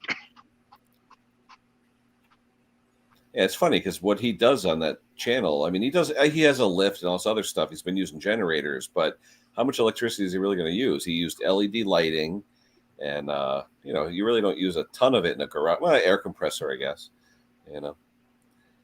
But yeah, if you got a welder, air compressor. Yeah, that's true. Yeah, because he does all that big stuff, big trucks and things like that. But he's another one of the ones. He's like Camerata. They make thousands of dollars off this stuff. Yes, Maggie, I see you. Yes. Oh gosh. Anywho, where's Arch? I'm waiting. Where the hell is he? Oh, he's making coffee, and I think he's picking the beans first. Oh my God! He must be going to Brazil and go see Juan Valdez. Yeah, there you go. You keep him busy, Wayne, or what? No, Jake's. He's on vacation, right? Put a hold on it. Well, he missed 2 weeks of videos because he's having the whole basement, bathroom, and having a built-in shower put in. So the contractors, they got to back in their trailer every day. Mm-hmm. So it cuts off the driveway, so we really can't bring anything in. No. And then the back end of the shop, it's got an extension on it, and the ground is so high and the neighbors behind are so low that we're getting some water weeping in with all the rain we had. So he's digging a trench all the way around, going to put 3/4 clear in with the drainage tube. Mm-hmm. And just to keep it away from that back end. It didn't flood, but the concrete got wet. He's got like $5,000 worth of his Mustang parts sitting back there in boxes. You want this? Not a happy camper. So he starts on his Mustang this Sunday coming up. He's going to start working on the Mustang. What year? Wayne? 67 coupe. Oh, nice. Yeah. My buddy had a fastback. Love that thing. Well, that's what he really wanted. They sell the kit. They sell the kit. Yeah, he wanted the fastback. They sell a kit to convert the coupe to the fastback. Yeah, I had a guy in Cobalt, Ontario, which is up north, had a rolling chassis, 67 fastback, and then he had an engine, and I think he wanted $6 grand for it. We didn't want the engine because Jake's got his engine and tranny already here. Yeah, but $6 grand for what? Just a rolling chassis. Yeah, the whole body. Yeah. And here, a 67 fastback, just a roller, it's 10 grand minimum. Yeah. So anyways, we said we'd buy the body, the rolling chassis, but we didn't want the engine. And the next day he called, somebody showed up and bought it all. What's he putting in, like a 302 or what? 302, yeah. It's got a 302 in it, and then he's got the 302 in the garage that he's had bored out. He's got a stroker kit for it. He's got all the I don't know what he's got. He's got make it a 302 Boss. I don't know. They didn't have the Boss until 69. Right. Yeah. But the 302, you can have nice Boss engine in there, Oh yeah. Yeah. Yep. Hey, Archie. How you doing, Archie? Who are all these people up here? Let's see. Caterpillar, who is one that? of your sponsors, Arch. So there's some guy over on the left. Looks like Ken. The cast of characters. And some guy in the middle, can't see anything. There's some guy in the upper right. Oh, I see Bennett, man. Oh, look, I see all you guys. Briggs is he's sideways. Why is he sideways? Briggs is always sideways. Right. That's right. Okay, Wayne's over here. Oh, look, everybody's here. Wow. So what's the weather doing in LI? It just rained a little while ago, but I don't know. I'm not sure what's going on. We've got something going on. Yeah, we got flooded like crazy today. Really? Yeah. I heard Pennsylvania, and I'm wondering if we're going to get hit like at some point. I haven't really checked. Well, the hurricane, right? Well, they say it's going to track offshore. Yeah, but I'm like 2 feet above sea level. Yeah. I'm 21 feet. Yeah. How far away are you from Pate? It's like I can walk to it. Oh, you could? Yeah. Oh, we should have came visit you too. Wait, what did you say? How far? I thought you said the bay. Did you say the bay? No, Pate. No, Pate. Oh, Pate. Oh, Yeah. he's in like the middle of the island more. He's in an area where it's a nicer area actually. But his taxes are like 10 grand, right? Oh, probably easily, more than that. Easily, yeah. Yeah, my sister's where I used to live, right in the old house. That's almost $20,000 a year. Wow.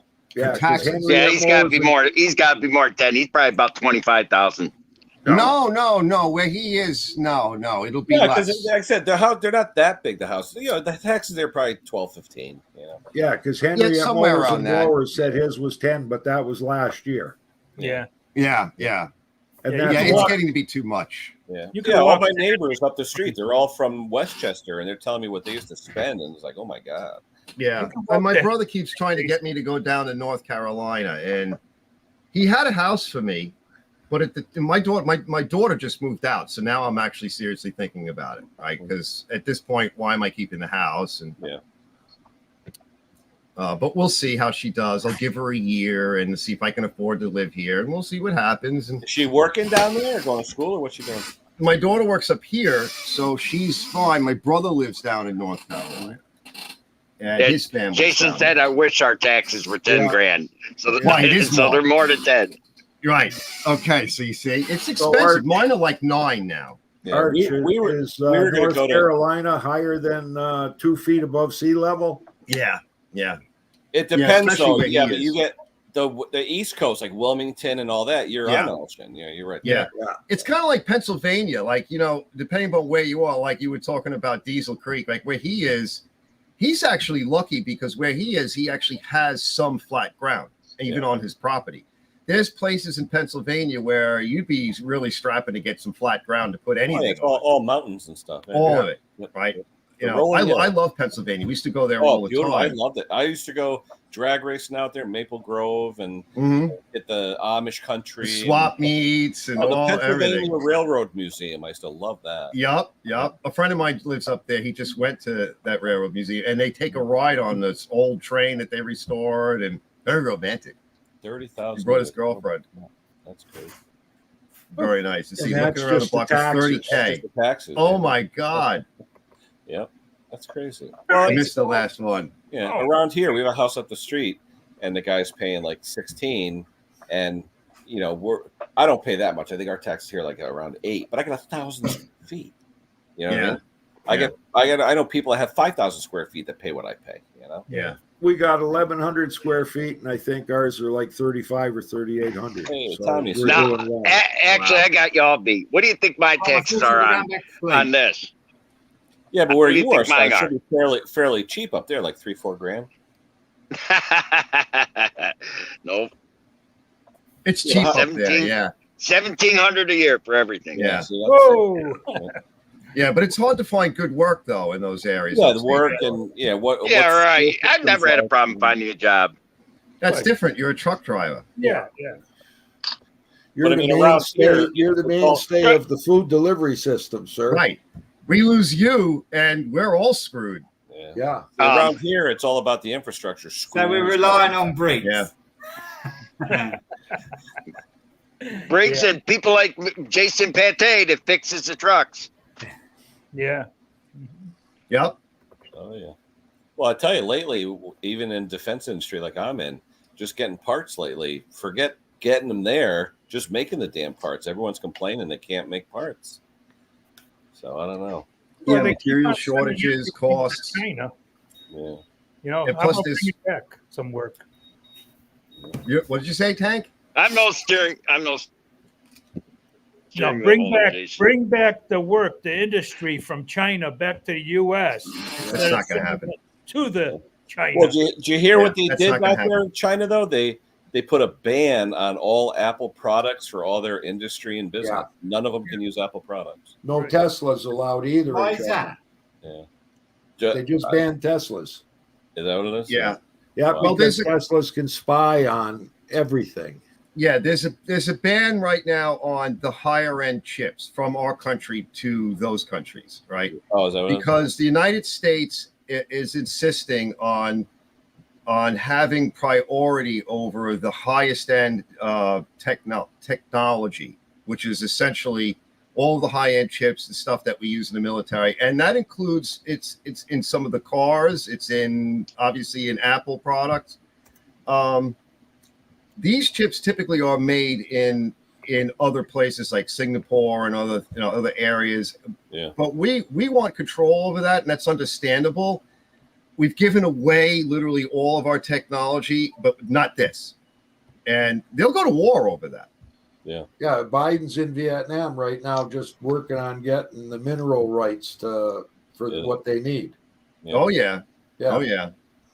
Only around government buildings, the camera stream. Remember, they make the phones. Don't go deep into it. Still buy APPL stuff. Yeah, at least on my camera. Hold on. I'm off. It's late here, so I might be in the chat, but I'm gonna go off the live. Right? See you, Luke. All right, man. Nice meeting you. Randy, how you doing? Randy. I'm all right, guys. How are you? Good. What's up, Randy? Oh, not much. It's still right. I'm in PA too. I heard somebody saying something about PA a few minutes ago. Yeah, I love Pennsylvania. I would do almost too. move there. But It I ain't don't PA, know, it'd be it's called better if I went. Pennsylvania. Yeah, I always call it PA. Pennsylvania.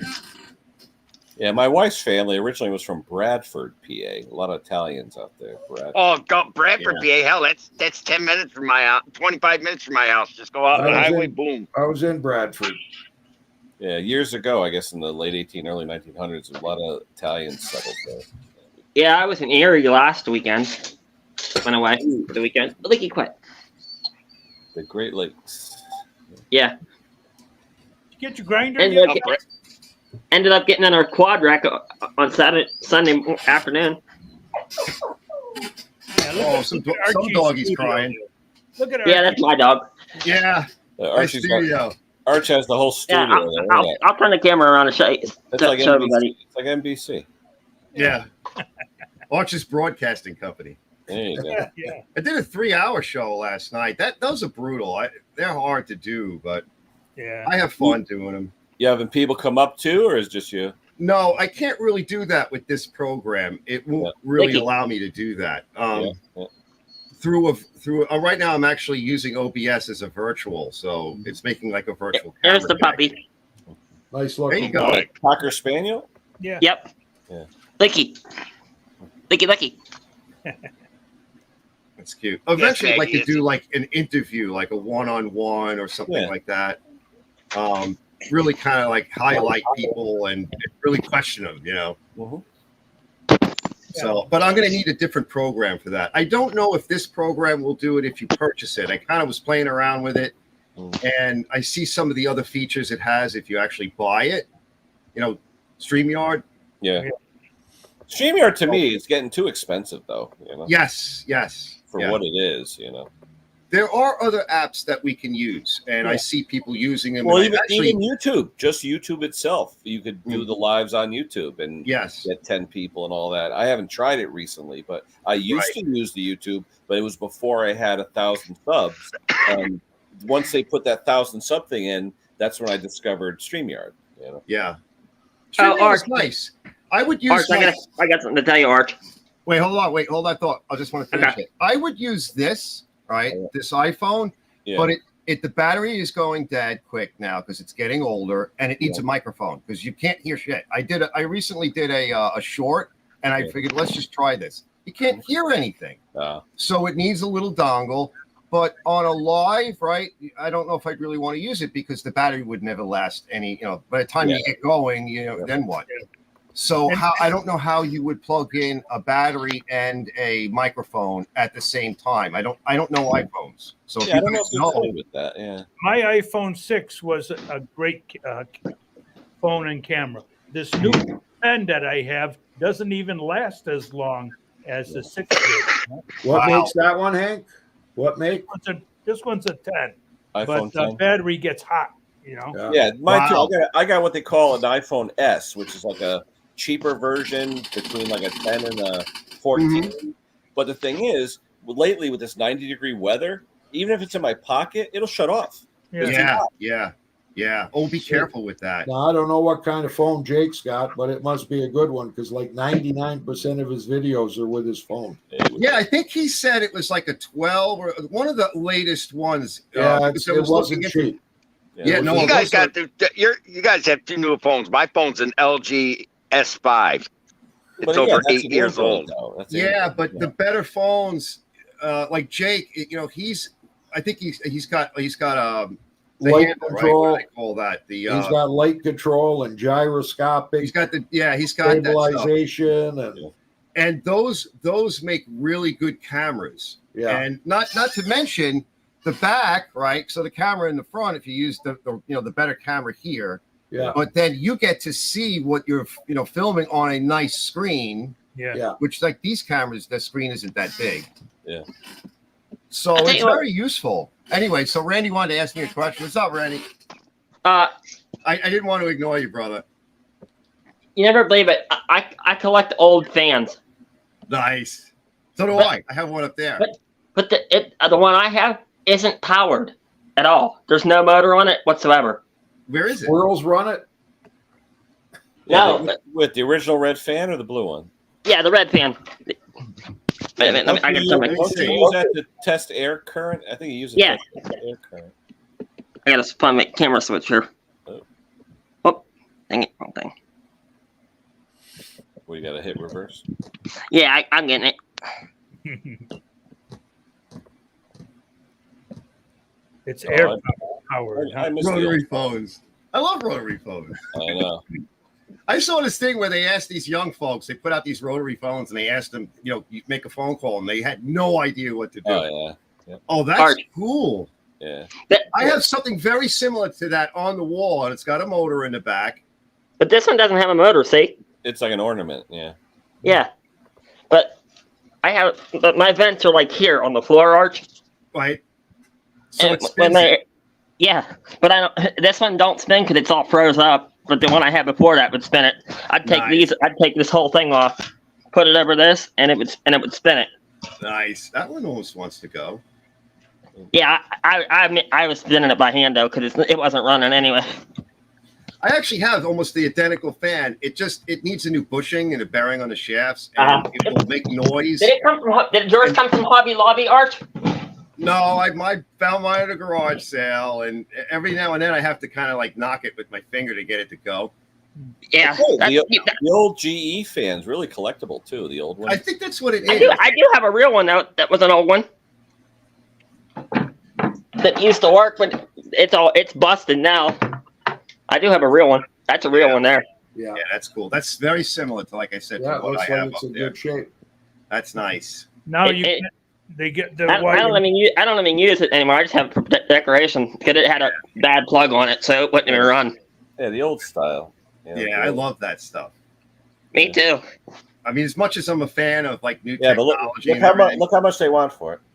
Oh my God! I wonder what mine's worth. I should clean it up. I didn't know the old vintage brass fans. When you polish them up, the copper and brass fans, they're worth a lot. Yeah, I think my fan is a little. I'm gonna pull a video up on YouTube and then show the TV screen, Ken, of the red fan. It's been a while. You haven't done one. Yeah, I gotta find it first. I gotta go back through a bunch of videos, but I'll find it. It's funny, Arch. Remember when they had when touch tone phones came out? They had the old block phone, but with the buttons on it. They looked so weird, Yeah. Yep. I like those old phones. Oh, yeah. I get a kick out of them. Well, I remember my mother had one built into the wall. The only thing that you had a cord coming out. You hung the phone up, and the dial was built into the wall, and everything else was wallpaper. Wow. And then when she redid her kitchen, I told her, I said, I want that phone. Yeah. I have one of the wooden ones in the kitchen. It's got the lollipop handle. If you hang it up, the thing comes out. You got to crank the magnet out. Crank. Yep. And when I was a kid, I hooked that up to the phone company. This is like in the 70s. And we got a phone call back from the operator, and they said, we're going to come and shut you down. You need to disconnect that. You're loading down all our lines. What are you connecting to our system? Wow. They were not happy at all. And I was using it for a bit. One, you have to like ring it up and you get like Mabel or whatever, AB. And then you got to ask, I need Sunset 5007. Well, no, our favorite around here was Murray Hill. Murray Hill. Yes, the Murray Hill. Right. That was on all the commercials in the 70s. Dial Murray Hill 5199. Yep. Murray Hill 5. But Murray Hill was New Jersey. Yeah. Was it? Yep. One Nice. dingy, Here it is. dingies. Yeah. Look at that. Oh, yeah. One dingy. Yeah. Yeah, Randy and his fan videos. You'll see it in a second. Nice. Okay, keep it big for a minute. But I remember, years ago, the switchboard, right? It's like, get me Fred at Murray Hill 5. There it goes. Ain't that cool, Arch? Yeah, but Arch, you look at his video, he's got like 2 hours of that. Wow. Ain't that cool, Wayne? It's something else. That's cool. It'll get up faster as the heat heats it up. It's funny because people collect the strangest stuff. So one of the fellows that usually stops in the live, he has his own YouTube channel, and one of the things that he collects aside from his YouTube channel is the hand dryers, the ones where you push the button they can heat the air. And I was like, last night I was going to go to his channel and show some of that, but we just got busy doing other things because I like to go to other people's channels and with them, hanging out, and we go and check out something of theirs and we talk about it and then we move on to something else. It's just a thing I like to do, but I didn't get a chance to do it. But I've seen his stuff and it's really nice. And he polishes the chrome and the There you go. Now it's really going there, Arch. Yeah, there it goes. It's just going to take off. People collect interesting stuff. There it goes. I collect dollars. Yes, that's nice. I got to get into that. Pretty soon they are going to be collectible because they're going to get rid of them. Yeah. June 1st. We don't have any more 1s and 2s over here in Canada. They're all loonies and toonies. Oh, there you go. Oh, yeah. I want to get me some of that again. I don't want to get banned, so only a couple seconds. No. I just typed in air drying private part. Yeah. No, because you ever go into the bathroom sometimes and a unisex bathroom and the girls are like drying everything out, their armpits and everything else. Oh yeah. There you go, Arch. It's really going now. Yeah, that thing's really picking up. You should fix that thing. There's a motor on it. Maybe it'll work. Might. Hey, well, here you go. You want to talk hand dryers? This is in my bathroom. What is that? That's a hand dryer. Yeah. That's pretty cool. Looks like an intercom. This thing ain't hooked up. I put it back in, but. Oh, yeah. Look at that. When I redid the bathroom, this was in there, and I refused. I wanted to put it back in. They ain't wired in. Believe me, I wouldn't dare wire it. Later. So does it work? Jason. It's called Fairfax Company, New York, USA. Yeah. It probably would work if I hooked it up, but as old as this thing is, would you plug that in? Yeah, sure. Absolutely. Rewire it, yeah. Safer than a lithium-ion battery, I can tell you that. Hell yeah. And just get rid of the dust. It's got a heating element. I wouldn't trust it. Yeah, I would try it. You probably would. Well, I have a heater in my electric heater in my bathroom, but it sits inside of a metal box, the whole thing. The wiring, everything goes in the so if that was sitting in a metal box, I didn't really get a good look at it, but if it's just sitting in the wall cavity, I don't know if I'd like that. But if it was living inside of a metal box, I probably wouldn't care. I would use it. Make sure it's working right and wired correctly, and then I would probably use it. Just because I like old stuff. No, this is it's porcelain. This is all ceramic. Yeah. The box is ceramic. No, is that the wall or is that a separate? I can't tell. No, this separate. It's a separate box. Yeah. Okay. There's a heating element in there, way in there, and it comes down, and then you got your fan. Yeah, I don't have the screws. I don't have the screws for it. Like Wayne said, it's probably safer than my camera or my cell phone, and one of these batteries that. Well, I just watched Scotty Keller. He was doing a video on EV cars, and he showed the one car where it caught on fire, and then they had put the fire out, and they had it stored, and a month later it caught on fire again. A month. Yep. Imagine that. A burnt out vehicle that started self-ignited again a month later. Absolutely. I actually did a video on that. One of my live shows is like an hour and a half of me going through, showing all the documentation, and then speculating on all of that. And it doesn't get, I mean, my live shows don't get a lot of views. They anywhere between 150 and 300 views. YouTube doesn't put them out there because they're like 3 hours long. You know, people look at the time tab and they're like, I'm not watching that. But as a live show, it's fun, you know? Yeah. I was watching the other day in the UK. There was an electric car on fire, and they had a big Caterpillar with forks on it, and it lifted it up, and it's going to drop it, you would think, into the water. But underneath, well, over the wall, there was 20 feet of lawn and then the water. So he dumped it onto this lawn and bushes and created a freaking fire. Oh, my God. Yeah, he thought he was dumping it into the water, but the water was like 20 feet away.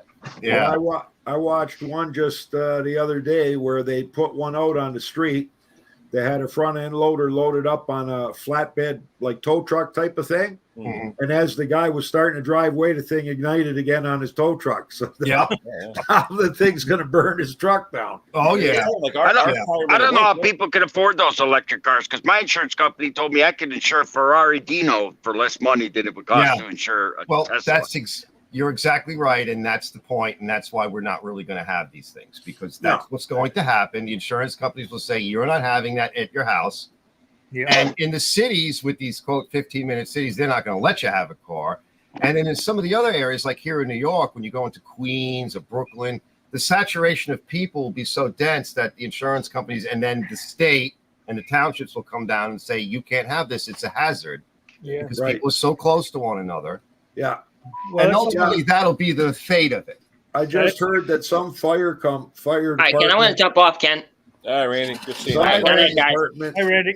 Bye, Henry. Some fire department said that you shouldn't park an EV any closer than 50 feet to a building. Wow. Yep. So imagine who's got 50 feet between properties. That's right. That's right. Now, a friend of mine's a lawyer, and he lives down in North Carolina. It was in a nice area, not far from the university. And his neighbor, they have money too, and they have his and hers Tesla.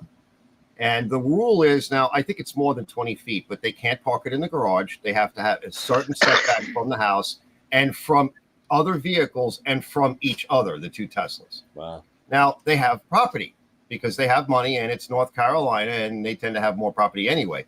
But like Wayne said, especially here in New York with the densities where I used to live, you go more towards the city, you guys know, that's just not going to happen, even if they were cheaper.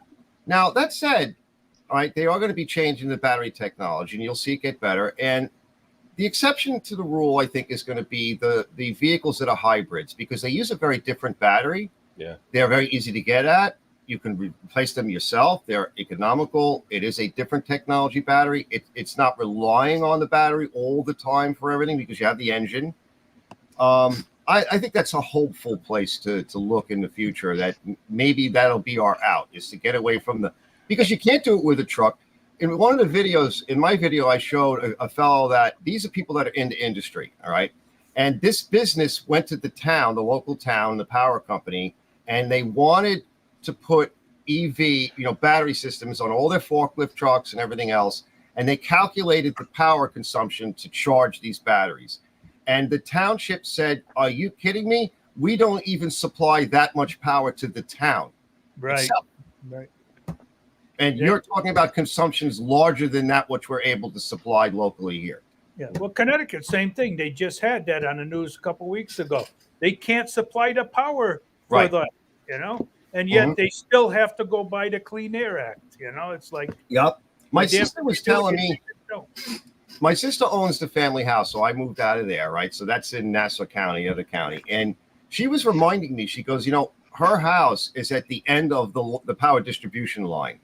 And when the neighbor across the street, who was the one in front of her on that main pole, he upgraded his power system and he upgraded his air conditioning system, full house air.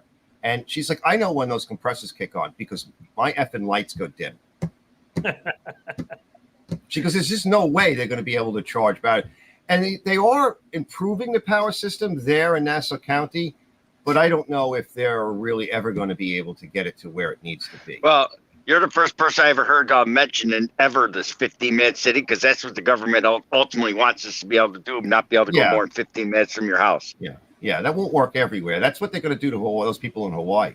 That's what the word is. Yeah. Yeah, and they're going to do it. They're doing it in Wisconsin, of all effing places. And there's a couple of places in this country that they're doing it. They're doing it in Canada. They're doing it in the UK. I'm sure a lot of you guys have heard about the fuss over in the UK. And they're going to keep trying, right? This is a different world that we're entering into. Some of it is good, but some of it is not something we're going to be happy with. So it's interesting technology. I'm hoping that the hybrid cars will be something of a solution. Honestly, that's better, especially for like where I live on Long Island. Right? I mean, Ken knows, right? Oh, the gas, yeah. I mean, and plus, there's really no transportation, like public transportation, like where I am here. Things are too far away. Well, at least not convenient anyway. If you got to be somewhere in 20 minutes, you're not going to wait an hour for a bus. Well, even the rail system isn't, conducive for traveling because it doesn't stop in every town like Europe. It stops at every town. And they ride their bicycles to the train station. Yep. We used to have 2 roads over was one of the main roads that went from the South Shore here up to the north. And they redid it a few years back. And we had a trolley. They had to pull all the rails out finally. And we had a beautiful trolley for a very long time. See, my house was made in 1927. These are all beautiful homes, cedar and everything. They knew what they were doing. And then, the Rockefellers and everybody else said, no, you must have buses. And they got rid of, like in San Francisco, they got rid of all those beautiful trolleys and scrapped them. So we already have had electric and a very good system. And they just said, no, you're done with that. We're going to give you this. And they're about to do the same damn thing. Yeah. They're going to trash the system we have, put something that's mediocre in place. Yeah.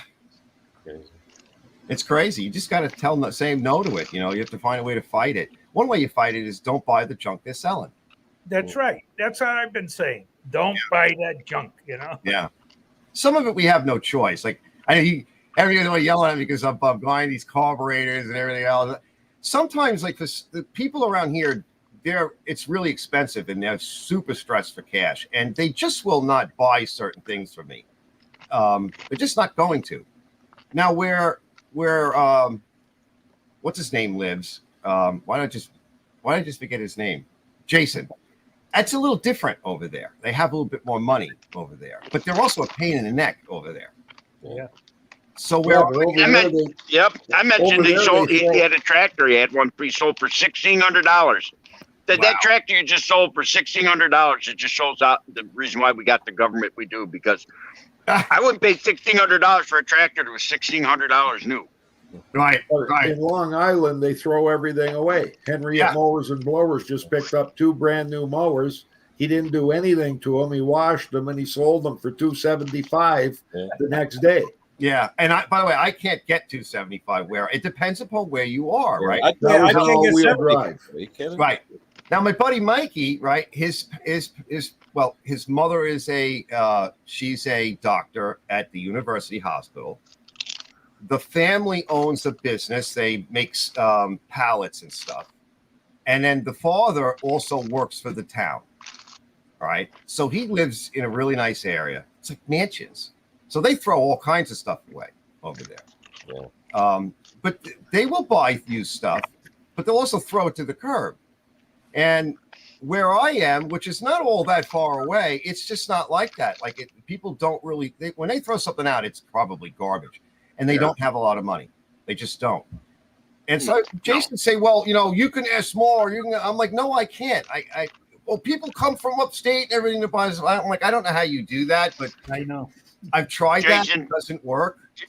Jason just asked, show him that mower. That mower you just sold, Jason, with the manual upturn mower deck, they were $1,600 new 20 years ago. That was almost a 15, 16-year-old machine. They were Lowe's sold that machine between $1,500 and $1,600 new all day. I've got an MTD that was my dad's. It was a 22 horsepower The same thing. Me twin. We bought a Chase Pickens in 2001 for I think just over 1,400 new. What's if that? you look, One of the if you look at the 30-inch box, ones? look at the box stores now, though. Most of the tractors are $2-3 grand, so that's what they're comparing. Yeah, or $3,000 or $4,000. So when you see something for half that price, they're thinking they're getting a bargain anyway.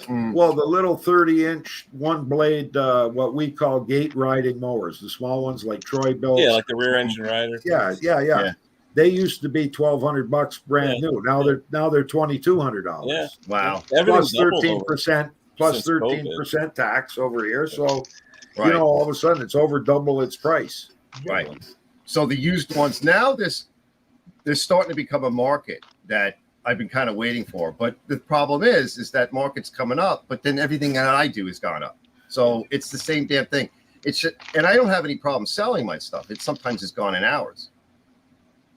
It's just gone right away. And I like a lot of the people though that I sell to. I mean, I'm probably, if I would have guessed, maybe 2 or 3% of the people just horrible. At least 90-something% of the people that they're just salt of the earth. And I try to make a good deal and give them something they can use, and they generally appreciate it. And some of them now are starting to come back for another machine, or they want to tune up. But the thing that they usually ask me is that how long am I going to get out of this? And they want something like 2 years or 3 years. And some of the stuff that I sell, I think is really nice stuff. It's the older units that are made from heavy steel. And I'm like, if something goes wrong with it, I'll do a tune-up and what's going to go? A pull cord, a cable, maybe wheels. It's not going to be all that bad if you take care of it. Well, that's the thing. They don't take care of it, though, Arch. They beat the shit out of it. They don't change the oil, and in 2 years, why is it not running right? Arch, they ask us the same thing, and what I tell them is that machine will outlast you if you take care of it. Yep. And they say, what do you mean? And I said, I'm going to show you everything you got to do to maintain this engine, and you can do it yourself. You don't need us. Right. But we'd appreciate it if you come buy your parts that you need off us. Nice. And they say, I'd rather bring it to you. 3 or 4 years later, it won't run. They bring it back. Deck hasn't been cleaned underneath, but because we sold it undercoated, it's still in good shape. Nice. So we get the business out of it, and they still got a good machine, and we tell them it'll last you forever. Yeah. I try to tell them that. I give everybody the same spiel, and I tell them that. Let me give you my spiel. It doesn't matter what you know or you don't know. If you just give me a few minutes and just listen. Yeah. And they laugh. And I'm going to do a video real soon. I just kind of finishing up. I sold a guy a nice machine. I put the new wheels on it. I was advertising that for that company.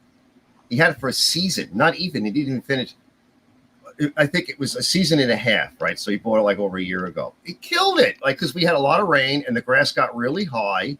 And he was lifting the mower up from the back. All the oil went into the front of the engine. It loaded everything down. The whole thing was all jammed up, and it was coughing and sputtering. And he brought it back, and he bought another machine. I'm like, look, I don't think he's picked it up yet. I gotta maybe. Yeah, he did. Anyway, so I said to him, look, I don't think it's really broken. All right, but it does need like a full service because look, he did do it. I'll give you first dibs. He's like, well, if it's a certain amount, I can't afford it. I'm like, no, I'm going to give you first dibs. I'll give you the price when I'm done. If you want it, it's yours. I'm going to lower the price for you because you're a customer and you live in the area. He took it. He definitely took it. I gave him the price. I fixed it all up and he has it back. He bought another lawnmower in the interim. And he was very happy with that purchase. So I said, look, I can get a lot more money than this estimated price, but I need to go through it just to make sure. And I did. And I gave him the better price. He was so happy. But it was the kind of thing where the way it worked out is like, look, I don't know. You might have killed it. All right. You really made a mess of the thing. So it wasn't like a standard service tune-up. It's like, look, just take it. Just take it. You could have it. I don't even want anything for it. I'm like, no. The best ones are the customers you sell something to, and then like 4 months later, they call you up and they say, hey, I bought this mower off you, and like it's knocking or I can't get it started. And so they bring it back and you lift it up and you take a look at it and you say, did you hit anything? Yeah. What? Yeah. Did you hit anything with it? And they, no. Did you lend it to somebody? Right. My brother used it. Oh, he borrowed it, eh? Well, you better go see him. Why? Well, this bill's going to be pretty expensive. Yeah. You got a bent blade. the adapters shot. You likely spun the key on the flywheel. So you're looking at roughly $175. How's that? I says, it's going to be close, like, right? And they say, wow, it's not really worth fixing. And I say, I'll give you $15 for it the way it sits. Sweet. Yep. I do the same thing. I buy some of this stuff. I even list it. I'm like, I will give you a certain amount credit towards something. Usually what I'll do is I'll offer credit for something in a purchase rather than just buy something outright. Yeah. It just feels better. The cash flow, everything. It's just sweeter, right? And they do. They bring me their old stuff and they see what I have. It looks just like in the pictures. And they're very happy to have it. And I think it's just a nice way to have a good customer base and a good relationship and to help people out. And it's not a bad thing to do, you know. But I get these older machines that are kind of beat. And the real older ones are the ones that I really like, the older Craftsmans. My favorite years are like 2000 to 2010, 2005. And the older ones, right? The green ones, right? The eager ones. The AYPs, Yeah, the eager ones were good engines. Yeah. Oh, man, the whole thing is good. Yeah. All right, well, it's coming up on 2 hours. My wife's coming home with my grinder, so I'm going to hit it. Okay, Kenny. Archie, guys. As always, Mr. Briggs. Archie, Briggs. Wayne. Take care, guys. See you guys later. We'll catch you. Hey, Bye. coming up, big guy. We always need a new guy. Thanks for inviting me, fellas. Yeah, no worries. Anytime, Arch. All right. Stop when I have some more time, too.